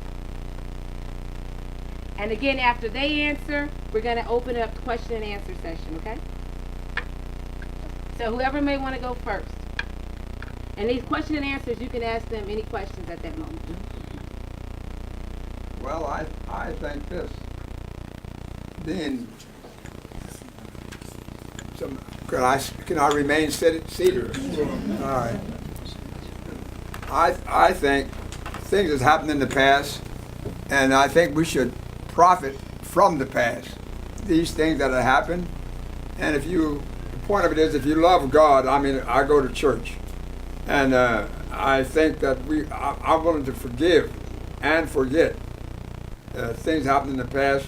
I'm willing to forgive. I don't know the exact things why Zachariah Walker was lynched. I only know what someone told me. And I said some things in the book I don't believe, because I knew men that knew Zachariah Walker before he came to Coatesville. My mother's first cousin, Armour Fields and John Fields. Then I know that they said he never owned a gun. So that's not, regardless of what has happened, we should learn from the past. And I'm willing to forgive I'm willing to forgive, and let's get along, get together, and make it a better community to live in. Well, I may as well. Don't speak up, 'cause they're gonna tell me to tell her the second. Okay. She's telling me to move to the mic. Okay, thank you. First of all, I think this is such a great program that is taking place today. It is a historic effort. It is such a program that will continue to affect Coatesville for a long time. Even as the events that are being highlighted and brought up, and even, the fact that Coatesville is, our city. We want Coatesville to survive. We want Coatesville to thrive healthily.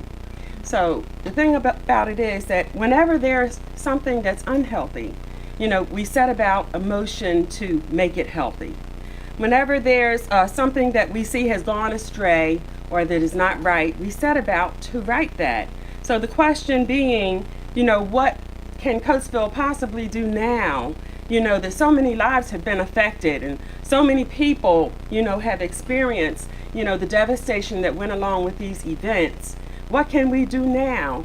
Well, the thing of it is, I'm so glad that Mayor Kennedy brought up forgiveness, because that is a key component in the whole thing. That is, one of the most valuable steps in this whole situation, the forgiveness and then the reconciliation. But sometimes, first of all, we have to recognize there are still people who are not willing to even admit to any wrongdoing. There are still people who still have way down in their soul, in the pit of their soul, they don't acknowledge, that they, themselves are still transgressing in this way. So, what I'm thinking is, in order to move forward as a city, public marketing is going to be very strategic. It would be a very strategic effort. What I can think about is, just continuing to lavish upon the city, or continuing to bring the city to the acknowledgement, or continuing to bring the city to steps that would be taken in order for people on an individual basis to not only to acknowledge, but to take steps in their own lives to make sure that it is cleansed from their life and from their generations to come. So what I'm saying is, like, maybe billboards, maybe continuation of programs like this, maybe even classes or workshops, seminars, whatever means, whatever vehicle we can use to address it from time to time on an ongoing basis. But if our city as a whole, would take steps like that, I'm sure that in time to come, even people who haven't thought about it, that they would be challenged to think about it. Even people who, don't acknowledge it, they would be forced, because of such presentation of it, would be forced to address it even in their own thoughts. So that's my general take on it. Thank you. It's interesting that she says this because not far from here, and I'm going to let the panelists say that, but it's very interesting that you said that because, again, we're at this moment. It's a defining moment. Not far from here, there's a town called Christiana. And Christiana had an incident on September the 11th, 1851. It involved a murder, and it involved a court case. What that city did was that city acknowledged that the event took place. They placed blame where blame needed to be placed. And if you go to Christiana now, there's a monument in a building to basically the people who participated in that event on September. It's called the Christiana Revolt. Some people use the term riot, but I don't like that term, so I'm going to say revolt. And what happened was this slave catcher came up, and I'm going to just tell you how interesting this area is. And I hope you know that if you don't know this area well, get to know it. This is a very interesting area because here's something, now let me just tell you, not only did Coatesville help to shape the civil rights agenda in America, okay, through a national organization. But Christiana, what happens is they had a young man, a slave owner. He had he was basically trying to come back and get his slaves. There, some white people and some black people, some mainly blacks, armed themselves, and they said, you're not going to take them. The man was shot and murdered. And let me just tell you what that murder ended up implementing. The person who was shot, his son had a good friend. And his good friend one day would enter a theater and he would shoot Abraham Lincoln. And that young man was John Wilkes Booth. John Wilkes Booth was shaped by the incident that happened at Christiana on September the 11th, 1851. So the fact that Reverend Battle just brought up the shaping of lives that happened because of these two events. And at that moment, I'm going to pause, panelists. I would like the descendants of Edgar Rice and Zachariah Walker to please stand.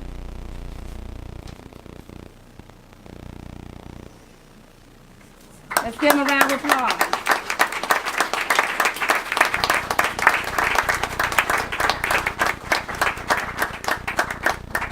And I know you know that your lives are inextricably intertwined and your stories are told.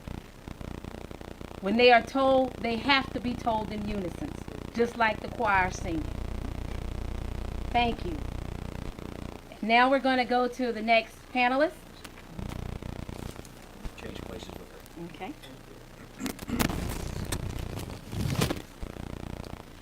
I was feeling like a very bad gentleman having Lillian stand there.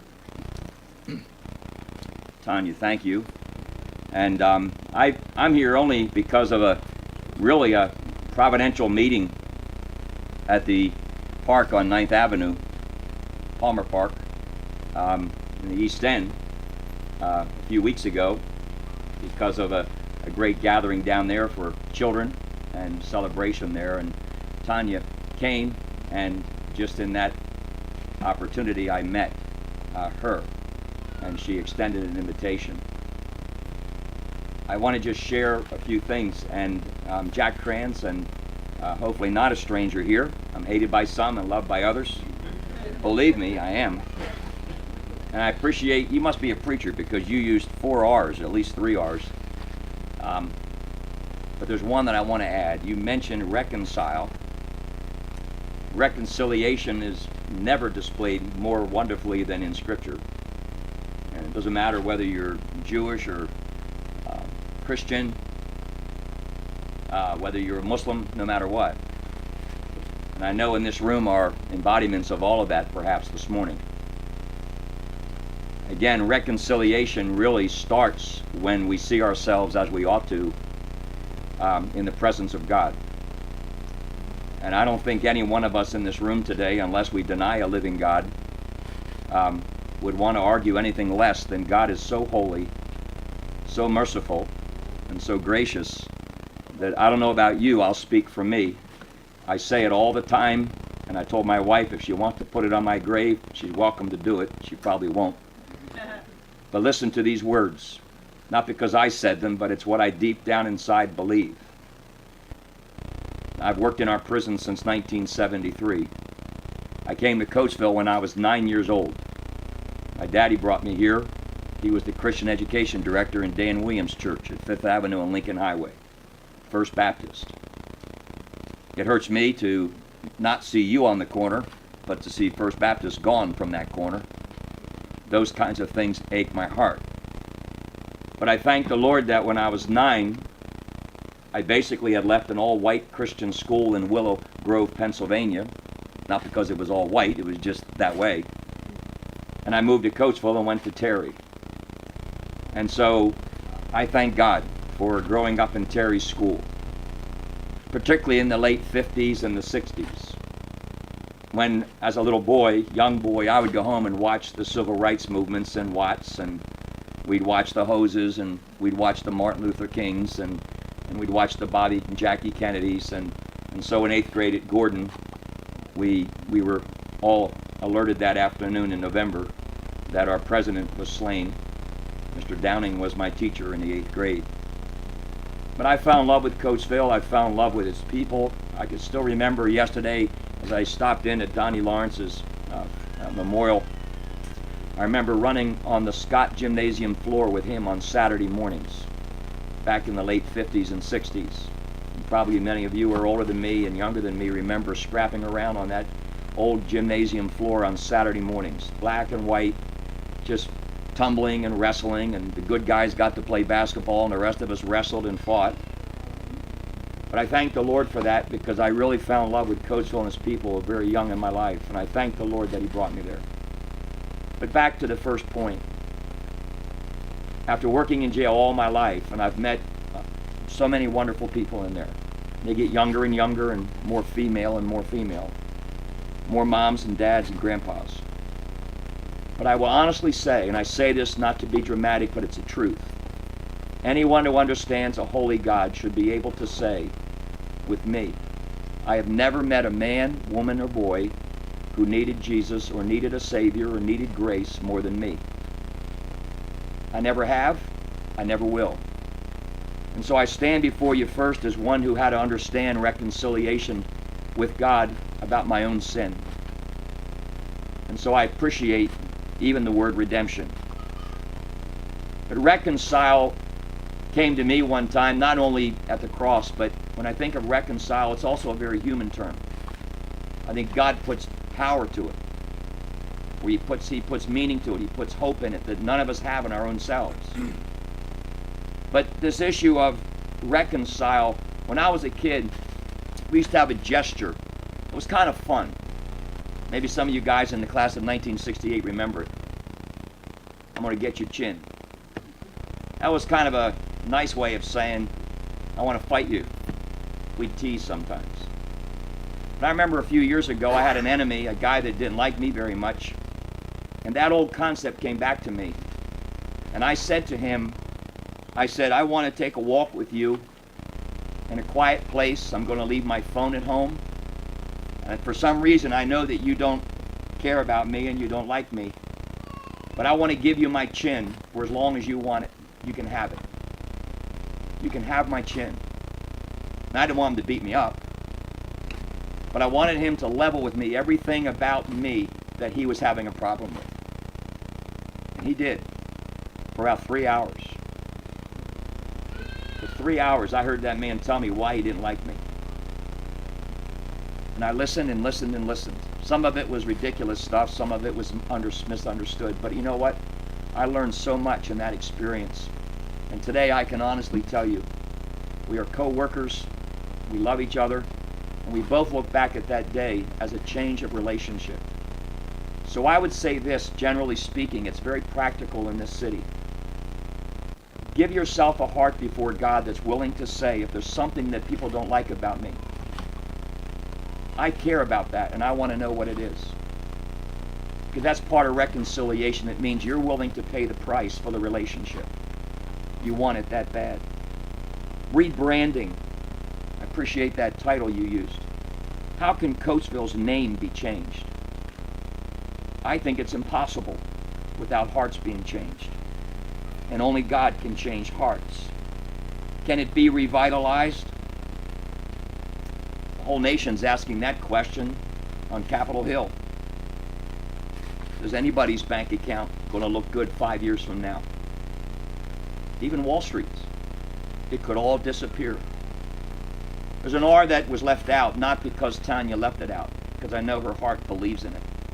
And that's a word that I want to enter in to this today, and that's the word repentance. There's a great book at home I have called Repentance. It's the first word of the gospel. To interpret better, repentance is the first word of any good news. When I think about repentance, what does that look like? I'm going to give you an illustration, then I'll shut up. Isaiah chapter 1 is very heavy for those in this congregation that would be of Old or New Testament persuasion. Christian, Jew, whatever. Isaiah chapter 1, God says in there about his own people who he loved.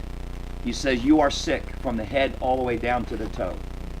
Now, God said that to the people he loved, okay, his religious people, his faithful. You're sick from the head to the toe. And then he describes why they were sick. And he said this, and I think it needs to be heard today. I need to hear it more than anybody. And I'll put it in modern language. In the Old Testament, they sacrificed the lamb because of their sin. They had solemn assemblies and prayer meetings. But here's what God said in Isaiah chapter 1. If you're going to have prayer meetings and solemn assemblies and go to your communion tables, please don't do it until you've taken care of the fatherless, the poor, and the issues of justice and mercy in your city. Because if you do those things and you gather at your altars for prayer, worship, and communion, and you haven't taken care of the fatherless and the poor and the issues that broke my heart, here's God's words, not mine. God says what you're doing in your altars, these are God's words, not mine. God says it stinks in my nostrils. Now, if a man wrote that, I'd say, man, that's pretty heavy speech. That's from heaven. So I would say here today, and I apologize, Tanya.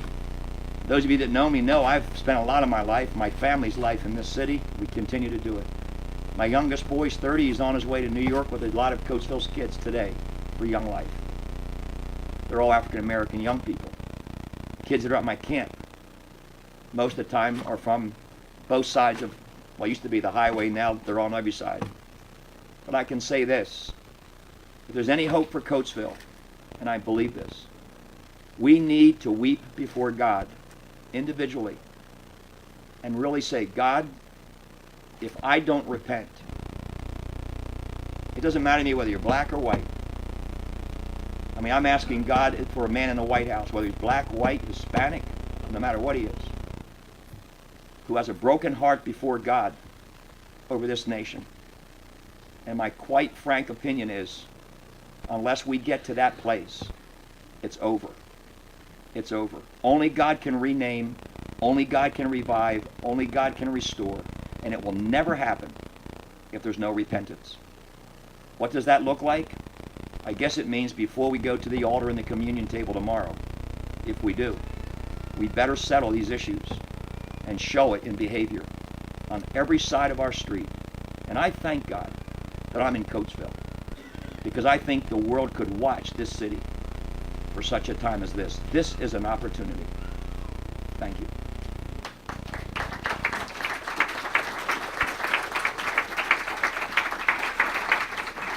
Very interesting that we have that piece, and again, we have one more panelist, and then we're opening up the question and answers. But I do want you to say, in your program, I incorporated John J. Chapman's camp meeting for the anniversary, the very first anniversary of the murder of Rice and the lynching of Zachariah Walker. A person came to this town and he wanted a prayer meeting, a camp meeting. And you know what? And I'm going to say it in my southern accent. You know what, y'all? We have one now. This is a camp meeting.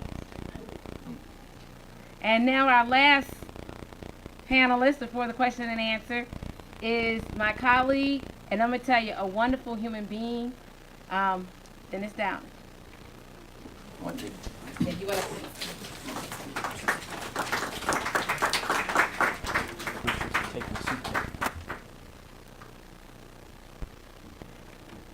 Well, thank you. And I'll just pause for a moment and say great thanks to Tanya, who is the driving force, the inspiration, indeed, the energy behind today, and so much of what today is committed to. So she deserves a big round of applause.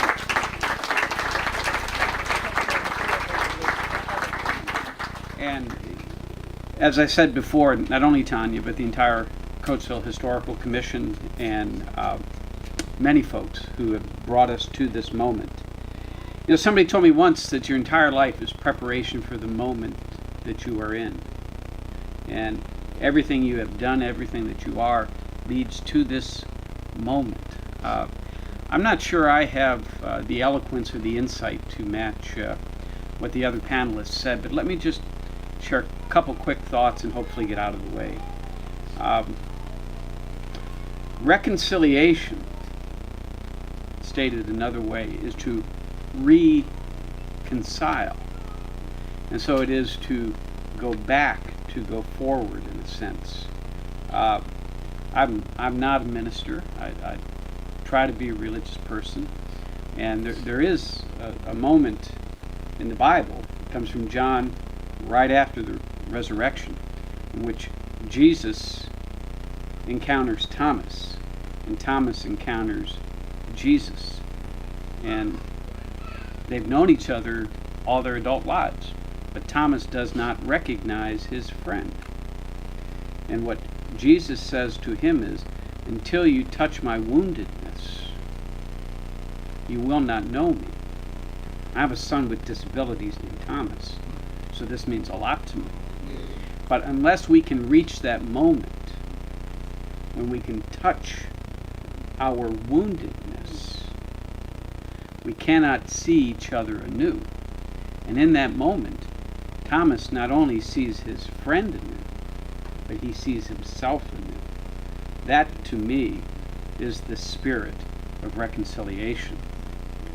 I think that in life, we know people who are single-minded and single-hearted.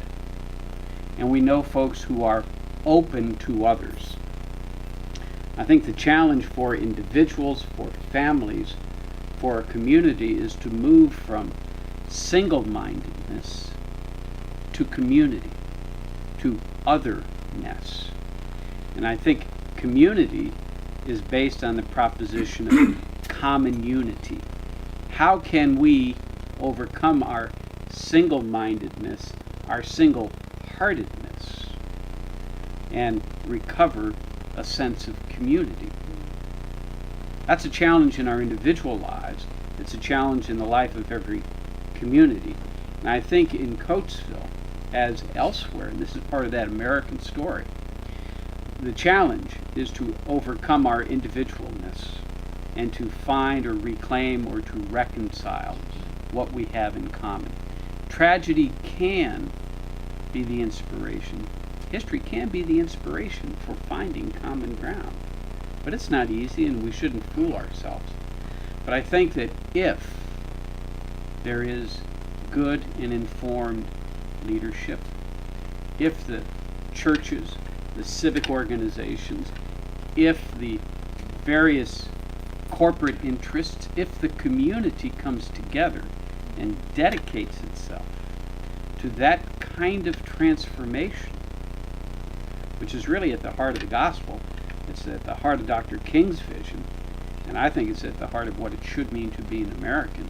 Coatesville can be that kind of example if we can somehow, if you all can reach beyond our singleness to common unity. There's no end to the good that can come, but it takes hard work, even if one is dedicated to the principle. And I think that's what Thomas learned. And I think in moments like this, that's what we all learn. It takes hard work to see oneself anew, to experience each other in a new way, and not just to go back to the old ways.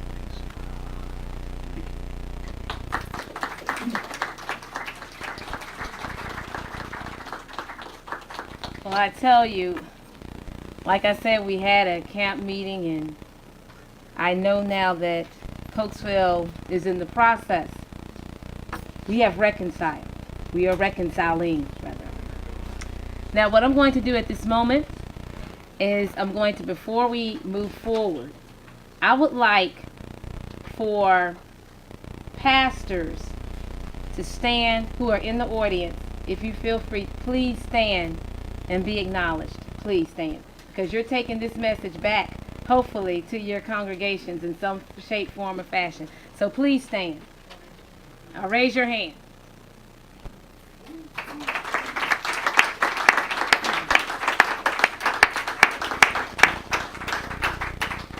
All right, so let's have some questions from the audience.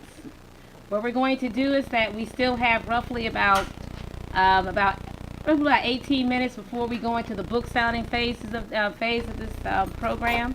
So let's have some questions from the audience. Okay, what we're going to do, and I'm going to ask you, and keep your hand, once the person raised their hand, if I call you, if not, please raise your hand higher, because I promise you I did observe you, okay? I saw his hand and then Reverend Smith, your hand. I'm sorry. And could you please give us your name and where you're from and your question, please? Indeed. My name is Warren Merrick, Jr. I grew up here in Coatesville. And my question before I say, first of all, I want to extend respect and compassion really to the families of these two men whose lives became intertwined. My question is to Dr. Downey. I haven't read your book, but a couple things that I hear give me a bit of concern. One is the characterization of the incident as a murder of Mr. Rice. The way that I heard it, obviously through hearsay, I'm not 100 years old, but my understanding was that, no, let me ask the question. Did you in your research hear anything about a woman, particularly a white woman, being involved as a factor in this incident? You have touched on the most sensitive of sensitive, unspoken issues in all of this. And let me lay a little context. The answer is yes. There are, in historical, this is very sensitive, it's a very significant issue. There are layers of controversy. One of several controversies is whether Edgar Rice and Zachariah Walker knew each other. Had they ever had any prior dealings with each other? Do they know each other? There are several stories that suggest that they may have had previous altercations. One occurred in the Spruces, several stories. One of the stories that has grown up in the aftermath of the incident is whether Zachariah Walker and Edgar Rice were competing for the affections of a woman. I believe that this is an apocryphal story. It is an urban legend. We found no evidence, and I was the first person to go through all the grand jury, all of the trial testimony. I remember the day Robert Gothrop handed me the 3 folio volumes that he had held for 80 years. I have found nothing that corroborates this story, but it is one of those issues that has developed in the aftermath of the incident. And it is, you can deal with it in several different ways. You can recognize it as part of the mythology of this story. You can lend credence to it or dismiss it. Or you can just recognize that this is a very sensitive issue. We do not know if there's any validity to it, but yes, it's part of the ongoing narrative. We struggled in the book about whether to mention it, but it is part of the legend of this story.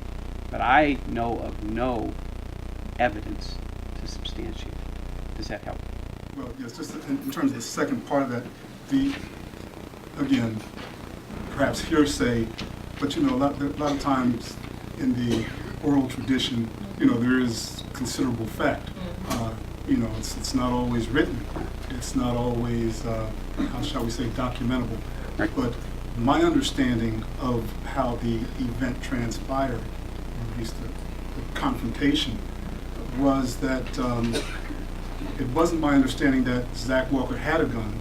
It was my understanding that there was a physical confrontation, a fight, And during that process, the gun or a gun was fired. And your ancestor, I'm not sure, father, grandfather, was killed. If that was the case, and again, I wasn't there, but that's my understanding, characterizing Mr. Rice's death as a murder is not accurate. That's correct. And I have not. Earlier in your comments, you indicated that Mr. Walker had been drinking and fired a gun over top of the heads of these two immigrants. Now, if that took place, then in essence, the onus of responsibility is now shifted, or should I say, assigned to a drunken man. And I don't know what you use to corroborate that factual information, but, and again, I don't want to be confrontational, but I do want to acknowledge what I'm hearing with respect to some of the language that's being used and the implications that it has. I think your points are entirely valid, and I've tried to be careful. If I've slipped up, then it's my fault. I've never said that Edgar Rice was murdered. Other people here today have. I said that Edgar Rice was killed, and I'm not trying to mince words. Murder is a legal finding. There was no legal finding that Edgar Rice was murdered. He certainly was killed. There was no legal finding that Zachariah Walker was murdered. But certainly he was killed in the most gruesome way possible. So in the book and today, I've tried to be careful, but your point is well taken, that whatever occurred, there was no legal finding of homicide or murder. Regarding drunkenness and guns, and welcome to our culture today, okay? There is substantial testimony that Zachariah Walker had been in town that day and that he had been drinking. In the book, and I hope and in my comments here, I've said that it was reported. I don't assert. And there are some really erroneous assertions that are out there to this day. They're on the internet right now. They're in a new book that's been published, not my book. So we've got to be careful and cautious. The language issue is a key issue. And I've sort of tried to walk this line of not diminishing either death. But I think in folks here who know me, and we've dealt with each other for 2 decades, you know that my interest and commitment is trying to understand this lynching. And most folks think that the book's too tough on Coatesville, and it's just a tough period. But we've got to be careful, and I take your caution. But there is substantial evidence that Zachariah Walker did have a gun. It's the evidence, it's the reports, it's not my asserting it. There is evidence that in the fight, Edgar Rice also had a gun. We don't know which gun the bullets came from, but there is substantial evidence that when Zachariah Walker is apprehended the next day, there are 2 guns at the tree. I don't know if one of those guns is planted. That's something I've thought a lot about over 20 years, particularly as I've gone back and thought about all of this, and one person did fire at Walker, but with a shotgun. You get into all these details. But you've got to be careful what you speak with certainty about, and I've tried to be. It is wrong to either demonize or elevate these 2 men. The challenge is to understand. And I think folks who know me know I don't excuse anything. But I think there are moments when you've got to be very careful in how you use language. And I take your point. But I would never say that Edgar Rice was murdered. But he was killed. And but I take your point. I take your point. Okay. We have, okay, I have one, we're going to have 4 questions, and then we're going to 5 questions, and then I have Reverend Smith, Reverend, okay, he said take as many as you want, okay. But for the most part, I have Reverend Linwood Smith is next. Then I came over here, I saw you, and I don't know you. Yeah, how did I know? I'm sorry, I do know you. How are you doing? Okay. And then I go over here, so, all right, thank you. We got a Reverend Smith, and then Mr. London, huh? And then I saw your hands up front, okay? Yes, my name is Linwood Smith, pastor of Mount Zion AME Church located in Ackland, Pennsylvania. A lifelong resident of the city of Coatesville. I want to thank the Coatesville Historical Commission for this event today. As we talk about the words of reconciliation, repenting, and also we look at this book and we look at the event that happened. In many cases when we learn, and we were all taught in a classroom, usually by 2 approaches. The first approach is Jean Piaget, which in many cases the information presented to us, the information that we receive, we look at it purely from a factual, cognitive standpoint. In other words, the learning is all here in our mind. And Piaget says that that's the premises for learning. Most educators, I should say some, will tell you that there's a different approach in learning, teaching, and receiving. There's another psychologist, his name was Lev Vygotsky. Write that name down. He says that learning actually takes place from a social context. That learning is social, it's emotional, it's interactive, and connected with those around you. And when you apply that approach, then there's something with the learning which goes through here to the heart, and change takes place. I suggest we talked about 3 acts. There's a 4th act. And the 4th act is right now, it's what's happening in the city of Coatesville today. The evidence of reconciliation, the evidence of repenting, is a result of looking beyond one's fault and meeting their need. Today, what are the needs in the city of Coatesville? There's economic need. We still have young men being locked up at an alarming rate. When the jail lines are shorter than the employment lines. When we begin to address the economic opportunities in the city of Coatesville, I believe that this incident between Mr. Rice and Mr. Walker will not be in vain. So I suggest today that we can use many words, reconcile, repent, many other words, but until today in Act 4, if you will, when we begin to address some of the real issues, and then the other part, what does 21st century lynching look like? You mentioned the movie addressed the issue of the bars, the jail bars, their economic issues. There was a report which came out in the newspaper, I want to say a couple of weeks ago, which talked about the disparity of income, family annual income. They're the issues that we need to address in Act 4. Just something to consider. Thank you. Thank you. Thank you. I got everybody's gonna have to work. Yes.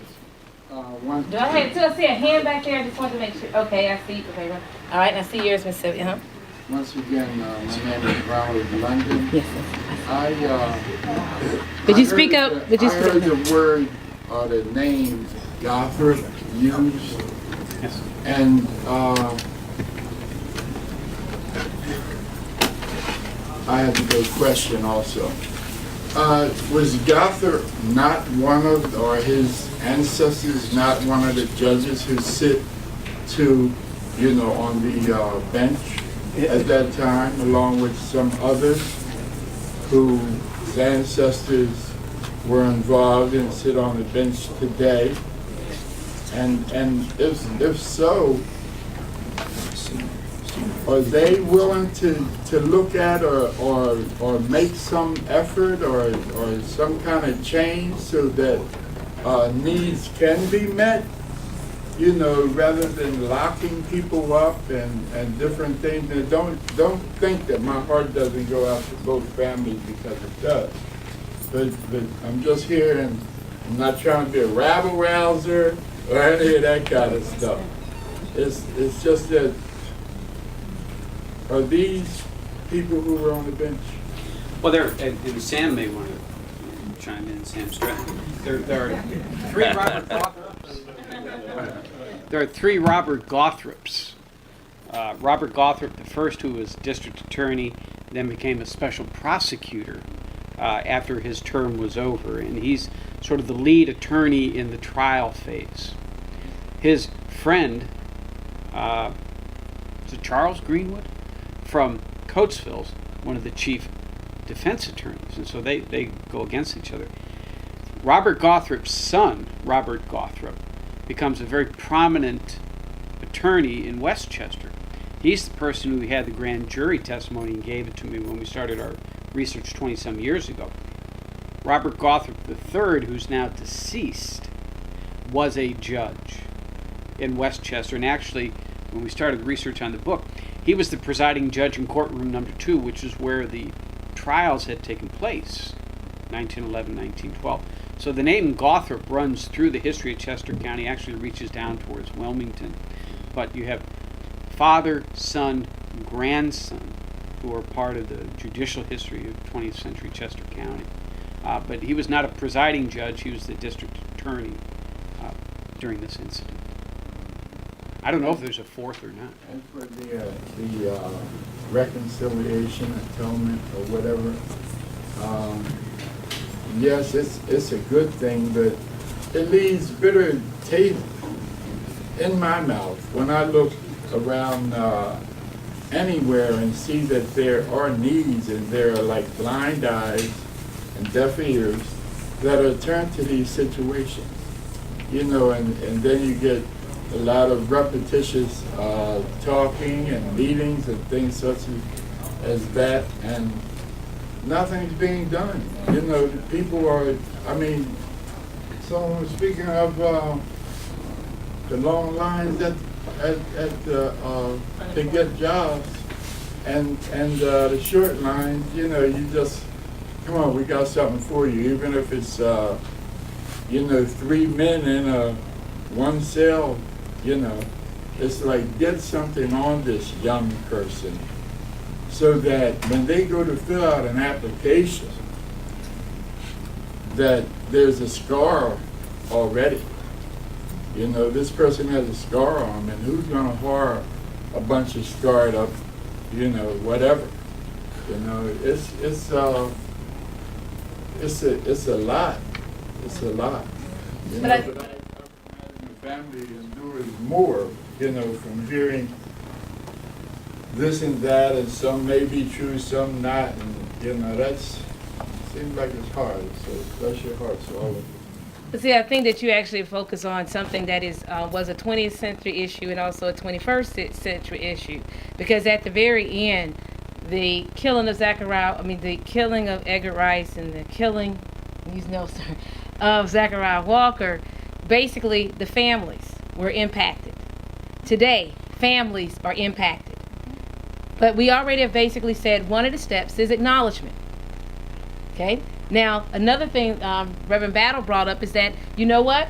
Everyone in this room, you've heard it. So it's time to do what? If you have a space or a place, you should have seminars and programs to help to educate. Pretty much like this one is here. So when young people, let it be for educational purposes or have to deal with the judicial system, they should be well equipped after today. That's a real tangible that's a tangible solution that can be implemented at any time. At any time. It's something tangible. Workshops, programs to educate. What do you do when you get stopped? What do you do when you need, how do you fill out a job application? And no, it's not resume, it can be resume. Basically helping people know those two things. Okay? All right, so I saw several hands, but I know I saw the second hand that I actually saw, and I see the hands, and again, you all just need to, I saw Reverend Davis, or Judge Davis, and then I saw Miss May Green, I saw Miss Sylvia, and then I saw the back, and I see your hands back there, and I do see your hand, Professor Clybourne. Okay, and I now see your hand. Okay. All right, so could you all, and I see yours, so you'll be the anchor person. You'll be the last person, actually, because we have to get to the book signing, okay? Good afternoon, everyone. Good afternoon. You mentioned my name. This may not seem very important to anyone here, but it's very important to me. I can remember the near rising and lynching of someone that's very close to me. His name was mentioned. Everybody can rattle off his name, but I never heard the person who perpetrated this against him name was ever mentioned. I was asked, is that documented in the courts or in the system, who the girl was that made this accusatory remark about this young man? Can anyone answer me? 1939? 38? With the female's name was never mentioned, or was it? Can anyone recall? Can anyone recall? Well, there are two incidents I can think of, 1938, and there's another one in the mid-1920s, in the Ku Klux Klan burns a cross on South Hill. But this one... But in the 1938, I don't know, but in the 1920s... This is the one that the mayor was speaking about. But in the 20s, there was an alleged attack, which was not true. And that person's name was mentioned in the newspaper. This wasn't alleged. But I don't know about 1938, but there are several incidents like this, not just 38. Well, with such a thing happened as a near lynching, you'd think they would have it recorded somewhere, who the person that brought the charge. I agree. Or the family that brought the charge. We could not get the police reports for 1911 when we started our research. They didn't have them, they were lost, we got a variety of stories. But somewhere that had to have been recorded, even if it doesn't survive. Well, I'll tell you, I would like to know who that family was. Are they still in this area? And people because must know. That family is still in this area. Thank you for your time.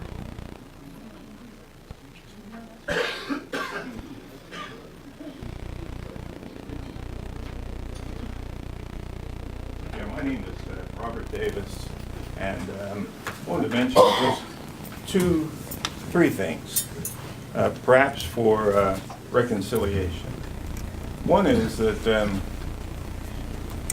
Jack mentioned about Pastor Williams' church on the corner. You know, his church never would have been there if First Baptist had decided that they were going to embrace everybody and not move out of the city, take the whole congregation out of the city. I'm delighted that he is there, and I know that Jack is. But what we need to do is include everybody. Everybody. And I think one of the things that we're doing now is meetings like this. My question was, when I came down here, was why isn't this being held over at the Coatesville Cultural Center, or someplace that can house all of these people? But I'm delighted. Maybe next time. But when you see things like one of the most outstanding attorneys in the state, Sam Stratton, when you see him taking flack for trying to put up that plaque, and Robin Young also. I mean, there was great discussion and I believe disdain because they wanted to put up that plaque. To have a group of people coming down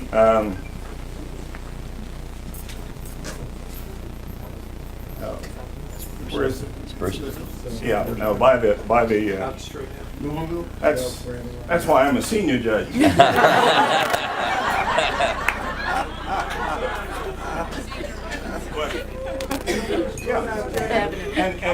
And here the people over at the West End Fire Company, because there's a group of blacks coming from where the lynching happened, to have the firemen come out and say, hey, we could blacktop this highway today. I mean, those kinds of things need to, well, I was going to say be said way in the back room, but they don't need to be said at all. I think we need to come together and just show that there is unity in Coatesville, that we do have a reconciliation. Now, there are going to be some jobs that are going to be coming up. I mean, they're not building the Marriott so that there won't be any jobs. And so there needs to be some harmony, there needs to be some coming together, and I'm not sure who's on council anymore, but they certainly do need to do some work, and I think as citizens of Coatesville, we can make sure that that starts to happen by going to the council meetings, going to any meetings that there are where the public is going to have an effect. I had several other things that I wanted to say, but I'm ready for the book signing. I have your old book. Okay, I promise we're gonna get you in. It was Miss Sylvia, and then we're going to go. You're gonna be our anchor person. You're the last person that's gonna do the question. Miss Sylvia, can you go? And then we're gonna go over here to the side, and then we're gonna come up with you. And then I saw 2 hands back there, and then we come up to him. So what we're gonna do is here, go down, come back, pick you up, and then stay going down. Okay? Okay. Hello, my name is Sylvia Washington. I grew up in the Spruces, so I heard stories being handed down by my grandparents and other people in the area. I would like to thank Miss Dr. Taylor. Oh, yes. Dr. Taylor has been in Coatesville for only a few years, and she has done more in her young few years, more than many that have been Amen. For Amen. Tanya, I thank you for God sending me to Coatesville. But I want to fast forward. We talk about lynching and Zachariah Walker. We remember him, his families. We talk about it, but I would like to speak on the incidents of the fires that have happened. When you talk about the burning, no crooked death of Zachariah Walker, the image is still, it just invoked in my spirit during the burnings of the homes in Coatesville. I work in a school district, and when you see children coming to school being very fearful of their life, when we talk about education, the first education comes in the home. So we still don't know who caused these fires, who are still choosing homes that they would like to burn. A prominent business person, their business was set on fire only because they would like to help the community. When we talk about reconciliation and forgiveness, there's still a lot of hatred right here in Coatesville. And for this gathering here, we can have a lot of emphasis, especially if we know who some of these perpetrators are. And we really have to do something to move the spirit beyond what it is, because it comes from the adults. Children learn from their parents. You know, we talk about children in the prison because mainly, like someone said, they put women, children, you know, they got families in the prison system now. It takes less money to educate a child than it would put children in prison. When I think about the lynching and how people came from church, I also think about how we sit in church on Sundays knowing what's out in the community. And some of those same perpetrators started the fires. It's like a burning. And they did not care whether or not families, innocent people, such as the situation that happened with Zach Walker, people don't care. And we're only talking about Coatesville, so we really need to change the tide. People right here in this room have a lot of influence, and we could do something to change the hatred in Coatesville and bring about reconciliation. Absolutely. Thank you. Okay, we're gonna go on the sides here. Okay. Okay, Jeff is telling me. I know Jeff. We're gonna do it. He's my timekeeper too as well. Okay, we're gonna come in with some hands up over here, Sam. Mr. Okay, again, how we're going this is this. We're gonna go around, pick him back up. All right? But we're gonna end. Okay, that's how we're gonna. Just a few comments or questions to the panel. We were here 2 or 3 years ago, not in this room, but down the street, and then dedicated the sign. We said the curse on Coatesville is lifted. The curse in Coatesville hasn't been lifted. And in the last 3 years, nothing has been accomplished. I looked today, how many council members in Coatesville are here today? When I came in this morning, I asked the city manager, there were none. I don't know if there are any now or not. How many young people, let's look here, let's be honest, how many young people under 30 are here and listening? We failed. We haven't got their interest in this matter. When I look at the court system and the cutting back on funds, where there's not enough money and there's not able representation, when the majority of people in this city who are arrested are going to have court-appointed counsel who have a system where they get $3,000 a month that has no relationship to the number of cases that they handle. When I look at the reentry programs or the lack of reentry programs for men and women coming out of prison in this city, and there is nothing of real substance. We have failed. When I look at the black churches, and I look in Philadelphia, their activism, and I look out here, their lack of activism, their inner direction, not on the street direction. We have failed. And it's now a wake-up call. And so I throw it back to you, because let's really think of all the people who have tried to make this community, because this was a racist community. When I won the ward system in 1987, I was thrown out of the Republican Party. I stood up at the meeting, and the committee people stood up and said, "Let this nigger lover out of here." When I won the ward system in '87, I went out and resigned and became a Democrat and have built the Democratic Party over the years. But let's think of the people. Raymond Pace Alexander, 1932 and 3. Robin Young and I are researching this now. Robin's going to write an article. When they had a new school over in Malvern, and they wouldn't let the black students go there.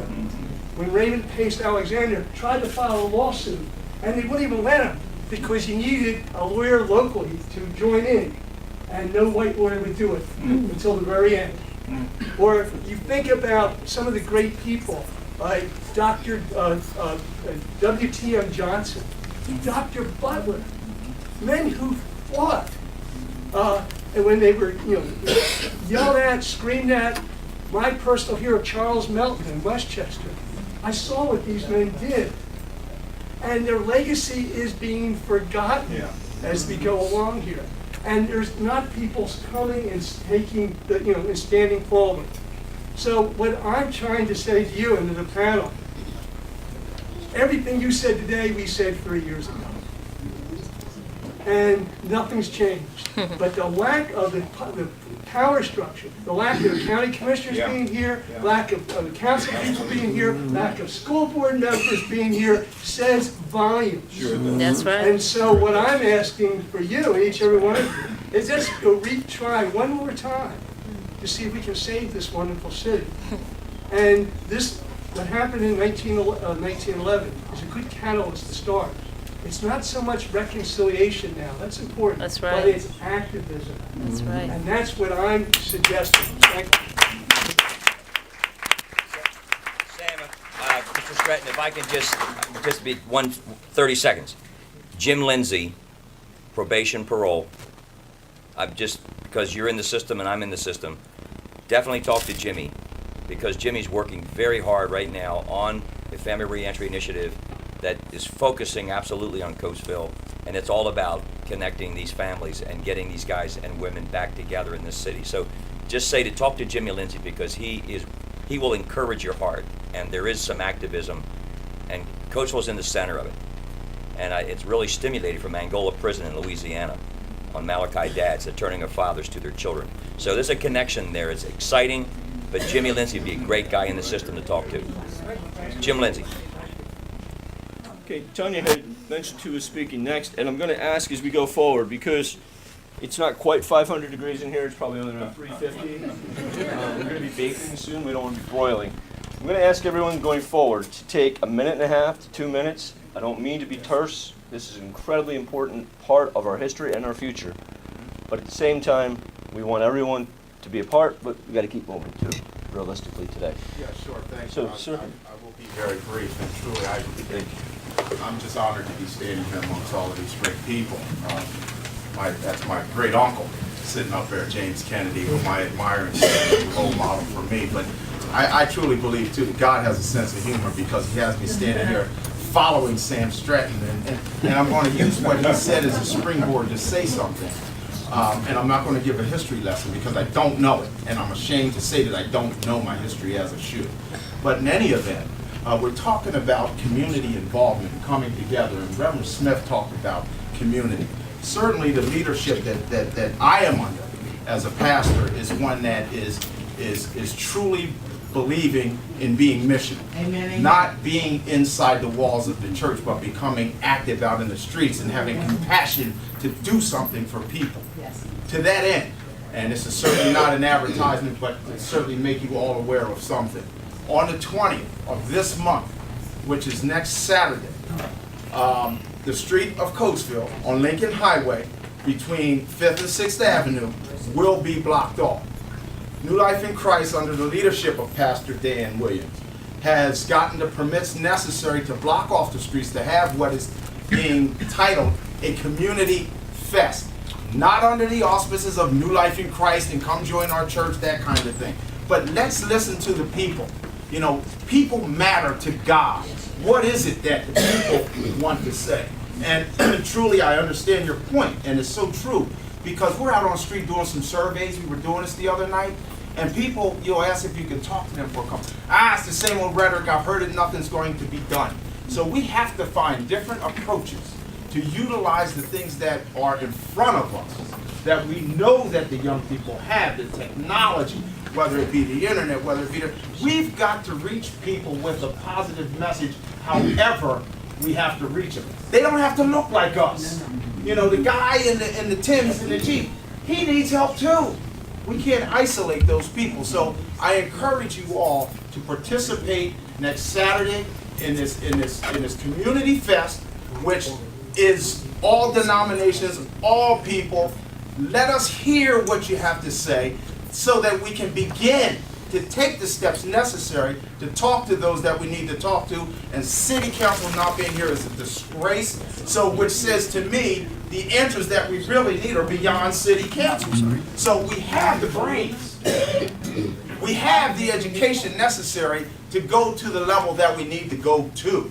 With smart people, smart decisions are made. So I just wanted to say that.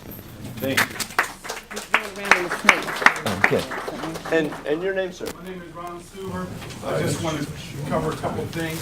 Man, Sam Stratton has been friends from 1986 and continue to be friends. But a lot of things he said, y'all need to take heed to what he's saying. He's been saying this for years. I'm fighting with him on the jury selection and everything. The jury selection in Chester County, there's no justice for minorities, black people. And we need to look into that. And it's really sad because if you got a lot of young black men going to jail and they don't get a jury of their peers, there's going to be no justice. And what I'm saying is we need to look at the justice system, and it's really locking our kids up. And I don't want to be real long, but I'm going to make a point. The point is you got the fire guy. He lit all these fires in Coatesville. That's made history. But how much time did he get? This is show you where justice is at. You know that man is out of jail now. He didn't even do 6 months in jail. He got out on a plea bargain. But if you conspiracy light fires, you're just as guilty as the next person who lit them. And he should be in jail for life. But if that was anybody black, they wouldn't even see the streets or be out on probation. Oh, he got a family. Young black guys who go to jail got a family. What are we going to do about that? We just let it go by. That made history. But the history part that is really making that this man didn't do no time. And all these fires that took place. I'm going to make it short. This is what I got to say. We as people and citizens in Coatesville, what we need to do, all of us in here, we need to put pressure on the county, that the county do have the funds, but they eliminate in Coatesville and not coming in Coatesville with the fund. They go on the outskirts, build parks, put money in outside Coatesville, but in Coatesville, and we're the only city in the county, and there's grant money there, but we don't recognize that as people. We let them knock us off one by one. Oh, it ain't happened to me, but it's happened to our city. Our city is up for sale. If you can't afford to live here as a black person, you're gonna be out of here. We're the highest in the county paying taxes. What are we gonna do about it? But what I'm saying is, what we need to do is come together, but put pressure on the county. The county do got funds for the city of Coatesville years, and don't put back in here. Only way that they put back in here is we as citizens stand up and put pressure on them, say we demand you. One thing they don't like, the press to get involved. If the press get involved, we the, and in Chester County, we the richest in the what, state of Pennsylvania? Thank you. And we not getting no money here. What is going on with the city of Coatesville? But I'm gonna say this and I'm closed at this. Coatesville is up for sale. If you can't afford to live here, out of here. God bless. Thank you. Now, hold on. And I just want to say one thing with that. I want to Mr. Silver's point. And I want us to, again, because this is reconciliation and inclusiveness, he just made a point. It's not just blacks, it's poor people too. And poor people in America come in all shapes, genders, colors, and the like. So if Coatesville is for sale, it's for poor people too. Poor, and you may say non-whites, but being inclusive, poor people. It's a lot of poor people in America. So, yeah. I got that. I got you, Ronnie. I got. Okay, we're gonna come up and then we're going back. Okay, but we're gonna have to run it out because we have our professor here. He has an appointment that he has to go to later on today. I'm extremely short. I was Bill Searle's former Coatesville teacher for many years. I'm retired now. First of all, two things. Robin Young and Nancy Hess and Stan Stratton and others I'm forgetting who took the initiative to make the historical markers commemorating African Americans in this particular incident that's which we're here today for. I also in the future the plan was where was Coatesville in the past, where is it now, where is the future? This is an immigrant community. My father was part of the Black migration back in the early times, and the people from the West End, from the Eastern European countries, and Ireland and so forth. The point is, these people, came through and had to suffer a lot at the very bottom of the totem pole in society. Now, my question is, in the future plan for Coatesville, what's happening with our ever-growing immigrant community who are in the shadows, don't speak the language, and so forth? Will they be actually a part of the vision for the future of the city? The question is the answer in general. I think time is the answer. I think most people in this room, under one circumstance or another, had ancestors who didn't speak the language when they came here, or didn't come here willingly, depending on how many generations. How do we address that? It's hard to know, except to be inclusive, to get to know our neighbors, to not be exclusive, and not to make them feel put out or on the edge or marginalized. I think that's the critical thing. And every part of this town is experiencing immigration, as is most of America, always. That's our strength, because we're stronger together than we are alone. So I think that's a great point, and I think that's something as a historical commission we need to look at the different groups that have come here and woven together to make who we are and who we will be. And I think we have to address that in our own neighborhoods, at our own doorsteps, by inviting the new people over for coffee or a gift basket at Christmas, or whatever it takes to be a neighbor, as you would to somebody that looks like you or sounds like you. So I think that's a good point. It's a great point. Great point. But I can tell you one thing that we will make sure that doesn't happen, as it happened in some Pennsylvania towns. They have some Pennsylvania towns in which they have attacked. They've been basically, they've tried to treat people who are migrating to their cities as aliens. And that's one thing that we will not do in Coatesville, because there have been people who've undergone persecution and even death because they were someone from a immigrant population. And I can promise you that as long as we have the energy that we have here today and we continue these conversations, that is will become intolerable in Coatesville. That's the time that you do want to use a word like intolerable. And that is injustice is intolerable in Coatesville. Okay. Sergeant? My name is Deacon William Clark, the Tabernacle Baptist Church.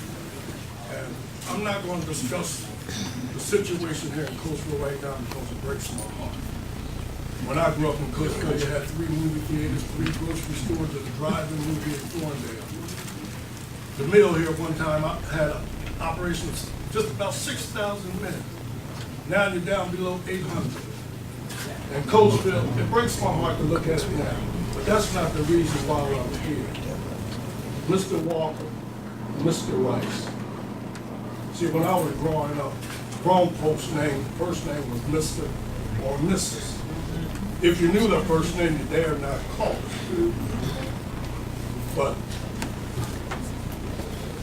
nobody in this room on that tragic day or night, whatever time it happened, knows exactly what happened. It's like the old fisherman's tale. You catch a minnow, but time is finished being told. You got away. Nobody knows for sure. We can only speculate.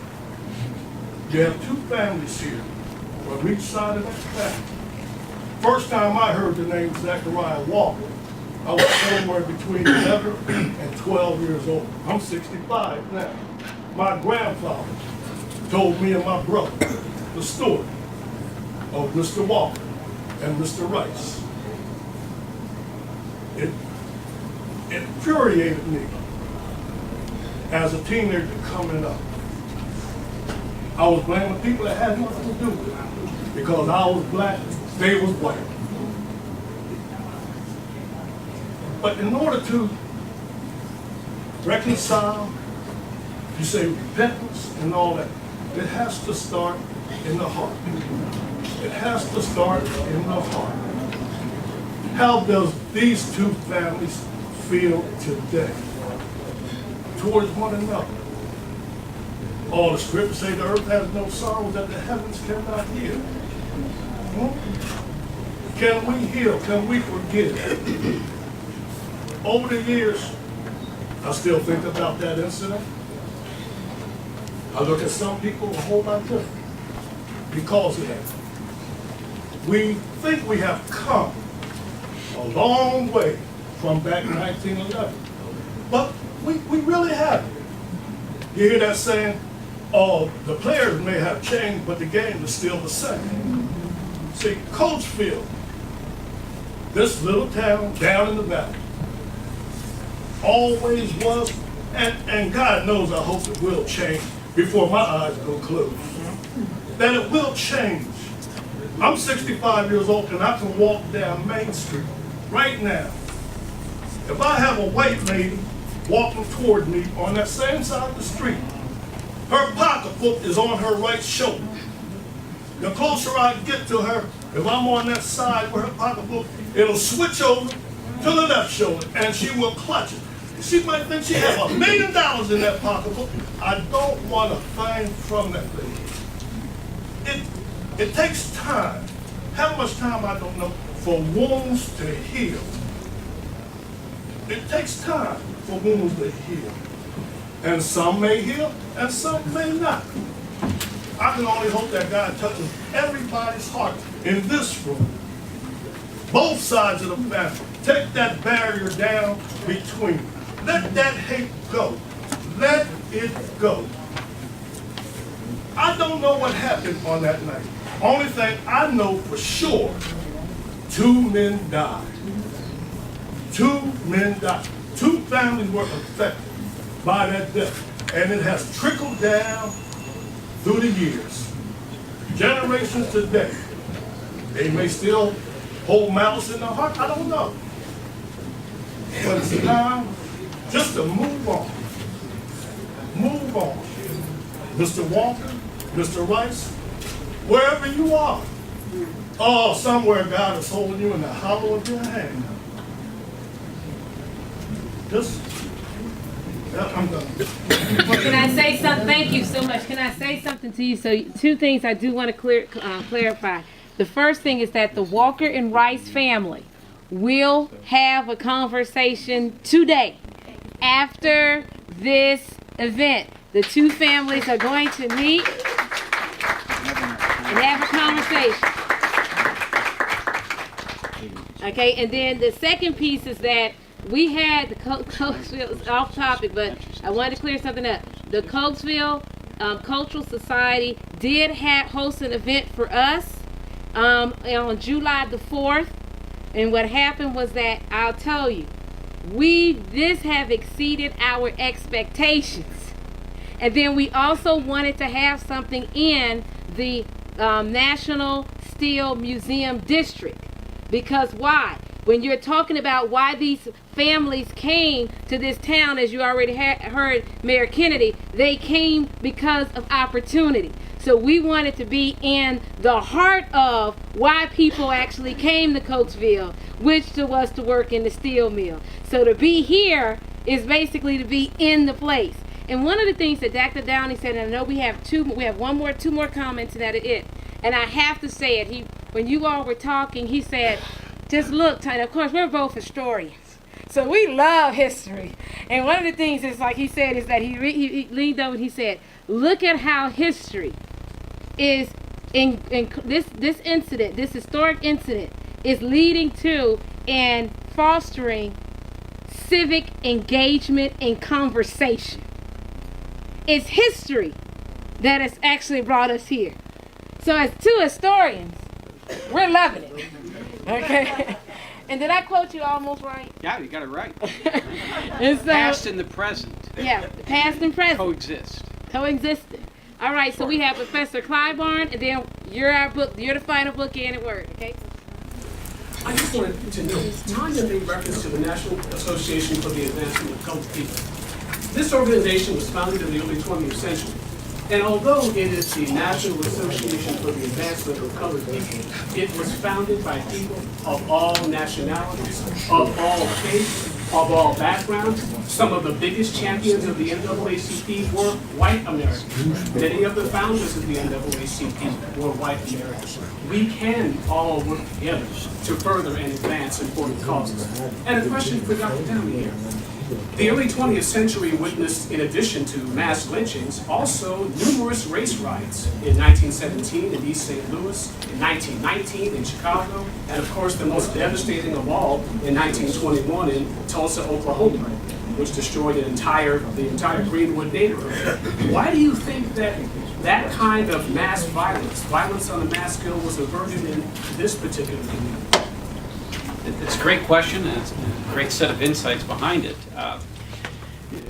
Just in terms of context, if you look at the period from 1870 to say 1920, 1930, it's the period of greatest, most sustained change and transformation. The folks are on the move, from the south to the north, from Europe to America, from the east to the west, from the countryside to the cities, the Industrial Revolution. Incidentally, folks, my point that Coatesville is American history, all of this is found here. In this period of great change, you have peoples coming together, peoples plural, coming together in new ways. Whether it's economic, social, political, there's tremendous tension. I was listening to the radio coming over today about these, what's the expression? These sort of flash mobs in Milwaukee, in Chicago, in Philadelphia, in London. This phenomenon of young men in violence, oftentimes, but intergroup violence, is part of the fabric of this story, and your point's very well taken. There are hundreds of major race riots, and increasingly as black folks move north, all across the north, at the turn of the 20th century, going down through Tulsa, all the way down into the 30s and 40s in Harlem, this pattern of group conflict that spills over into violence is the other side of the coin of racial lynching. And historians, a lot written about this, but it's part of the fabric of our life. We today you've heard a lot of comments about the urban frontier today, what's going on in our cities. The rural frontier could be a violent place. We've learned, we know the urban frontier. So your point about enlarging this conversation beyond lynching to think about what else is happening is absolutely right. and it's embedded in the deep-seated divisions, racial, ethnic, oftentimes religious, we forget that, but also economic, that spill over into individual and group violence. This episode started with an individual conflict in 1911. It spilled into a public conflict. But so your point is absolutely right.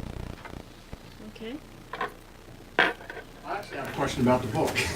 Which one? First, I wish he was here today, but I want to thank Ross Hershey for teaching this in school for his seniors. I don't know if anybody knows that, but he does go. That's how I found out about this. And he got a lot of flack for doing it. Yeah, I read this book 3 times. My question about no cricket death, right? Yeah, because you had the book. Yeah. Yep. It's very hard to get to. My question is about the police chief. In reading your book, Charles, he could have stopped this and never once made any move to prevent this. And I want to know because you obviously did all this, research. How do you feel about it? What's your your insight on that? Because I think that is tragic itself. Is that this police chief could have stopped this? Well, one of the chapter titles is to I just forgot what it was. No, it's to thwart the administration of justice. From the get-go, there was a concerted effort to thwart the administration of justice. That came from Judge Butler. But in the immediate aftermath, you see a deliberate... Well, let me back up.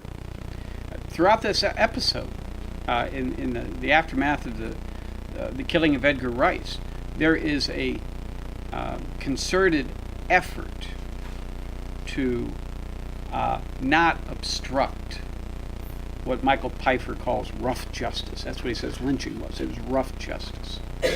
And so on the streets of Coatesville, one of the persons who either intentionally or unintentionally, I think intentionally, incited the mob to action was Charles Umstead, who was the chief of police. He was running for re-election. Edgar Rice was the person who was probably going to challenge him for re-election.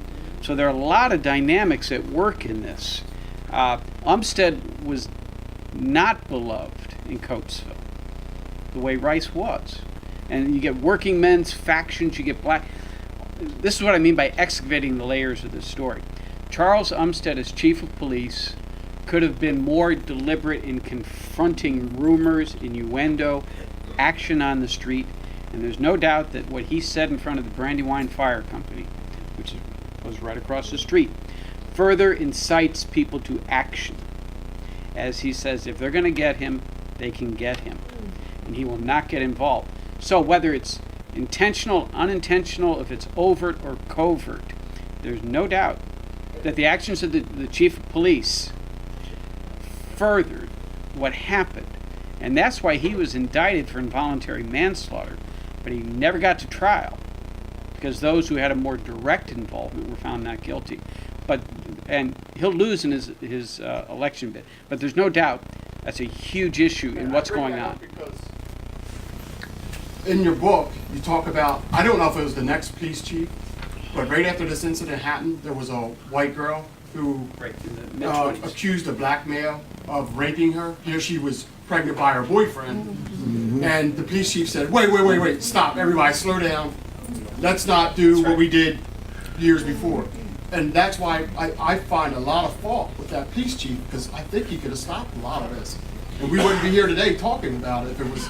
I think that's right. And I think that, that you see not only a personal kind of individual dimension, Charles Umstead is Charles Umstead making the decisions that he makes, but there's also a very public dimension to this failure of justice.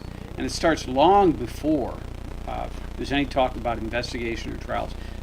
It starts long before there's a lynching. And that's part of why I like history. The more you dig, and I'll just remake my point, the more you dig into Coatesville's history, not just this incident, but the history of your community, there you find more and more, and it really does tell a larger, more American story. But you're right. Umstead is one of the great controversial persons in all of this. It's one of the sub-dramas within the larger drama. Thank you. Okay, now what we're going to do, we thank you so much. We're going to close out, but we're going to do this. I would like to, first of all, I would like to thank our panelists. Let's give them a round of applause.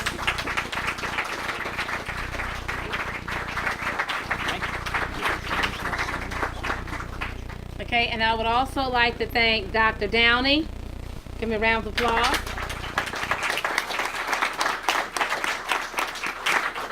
I would like to thank the Honorable James C. Kennedy, Sr.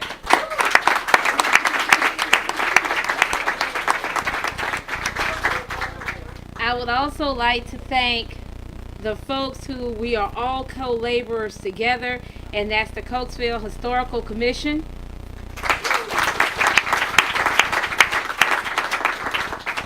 And the last, one of the things on a personal note, it's very interesting that Dr. Downey talks about how Coatesville in many ways represent America.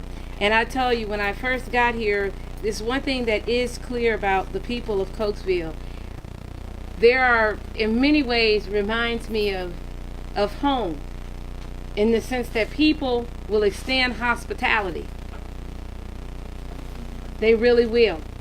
And you being here today basically shows that.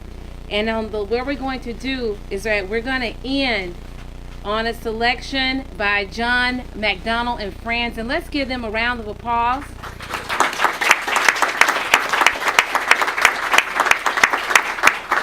At our table, we're going to have a sign-in sheet, because we do have our next event is September the 21st, and that's on a Wednesday, and we're bringing in the author of A Treason in Christiana. That's the story that we were just talking about earlier in 1851, and we're bringing that. He's coming in, and then we also would like to just keep in contact with you. Again, our final selection will be John McDonald and Friends, and then Dr. Downey is going to be out in a book sign. He's going to have a book signing. Now, let me tell you now, we have sold out of books. Okay? We have sold out of books. However, we're taking names, and Dr. Downey has agreed to sign your books, and we will make sure that you get a copy of those signed books. But we have sold out of books. However, he is signing No Cricket Death and also lynching, Coatesville and the lynching of Zachariah Walker. Okay? And after this selection, basically we'll go to the lobby. So basically, John McDonald and Friends, last selection. And thank you all. Thank you so much for coming. Thank you. You have been like great. So great. Thank you. Yes. Okay, but so before we start to go out, let's get the last selection in.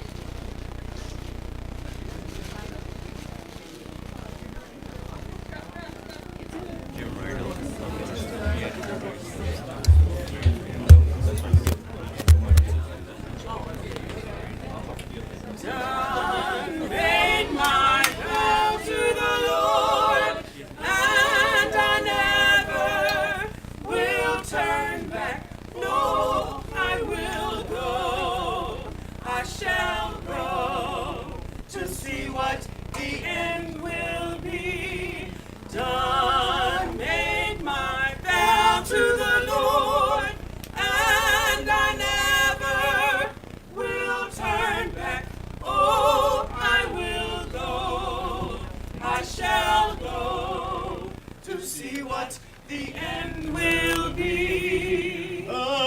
Amazing grace, how sweet the sound, to see what the end will be. I once was lost, but now I'm found, to see what the end will be. Done made my vow to the Lord, and I never will turn back. Oh, I will go, I shall go, to see what the end will be.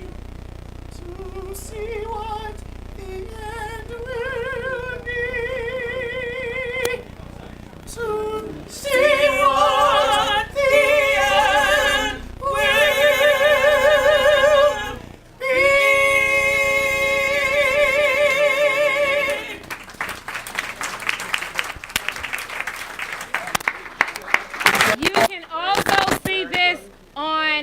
3ctvlive.com. If you go to the internet, we have basically been broadcasting this live, and you can go to the internet. It's going to basically be shown in loops, right, Sam?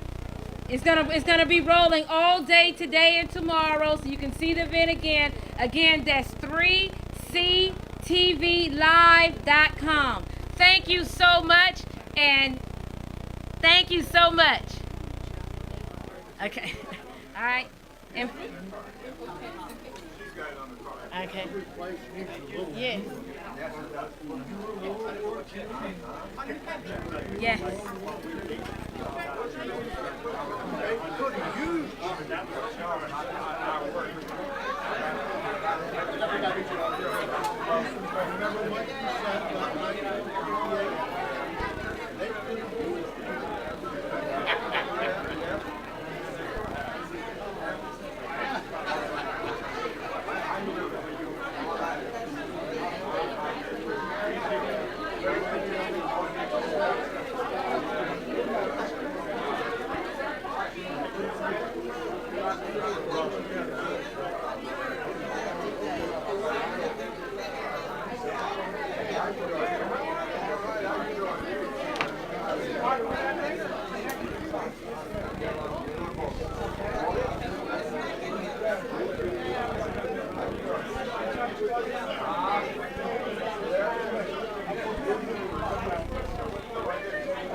No, I'm gonna meet you now. This is Warren Murphy, the father. I'm married too. You don't know me. He knows me. I mean, him and I were raised up together. Out there in our town. Yeah. I know where your mother, where his mother had to go to live. Well, I'm living right there. I don't know the house there. You still up there? I'm still up there. Warren and I went to school together.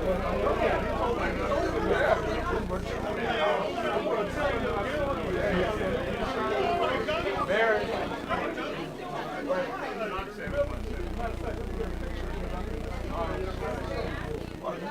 Did you know his sister that died, Mary? You weren't born on her.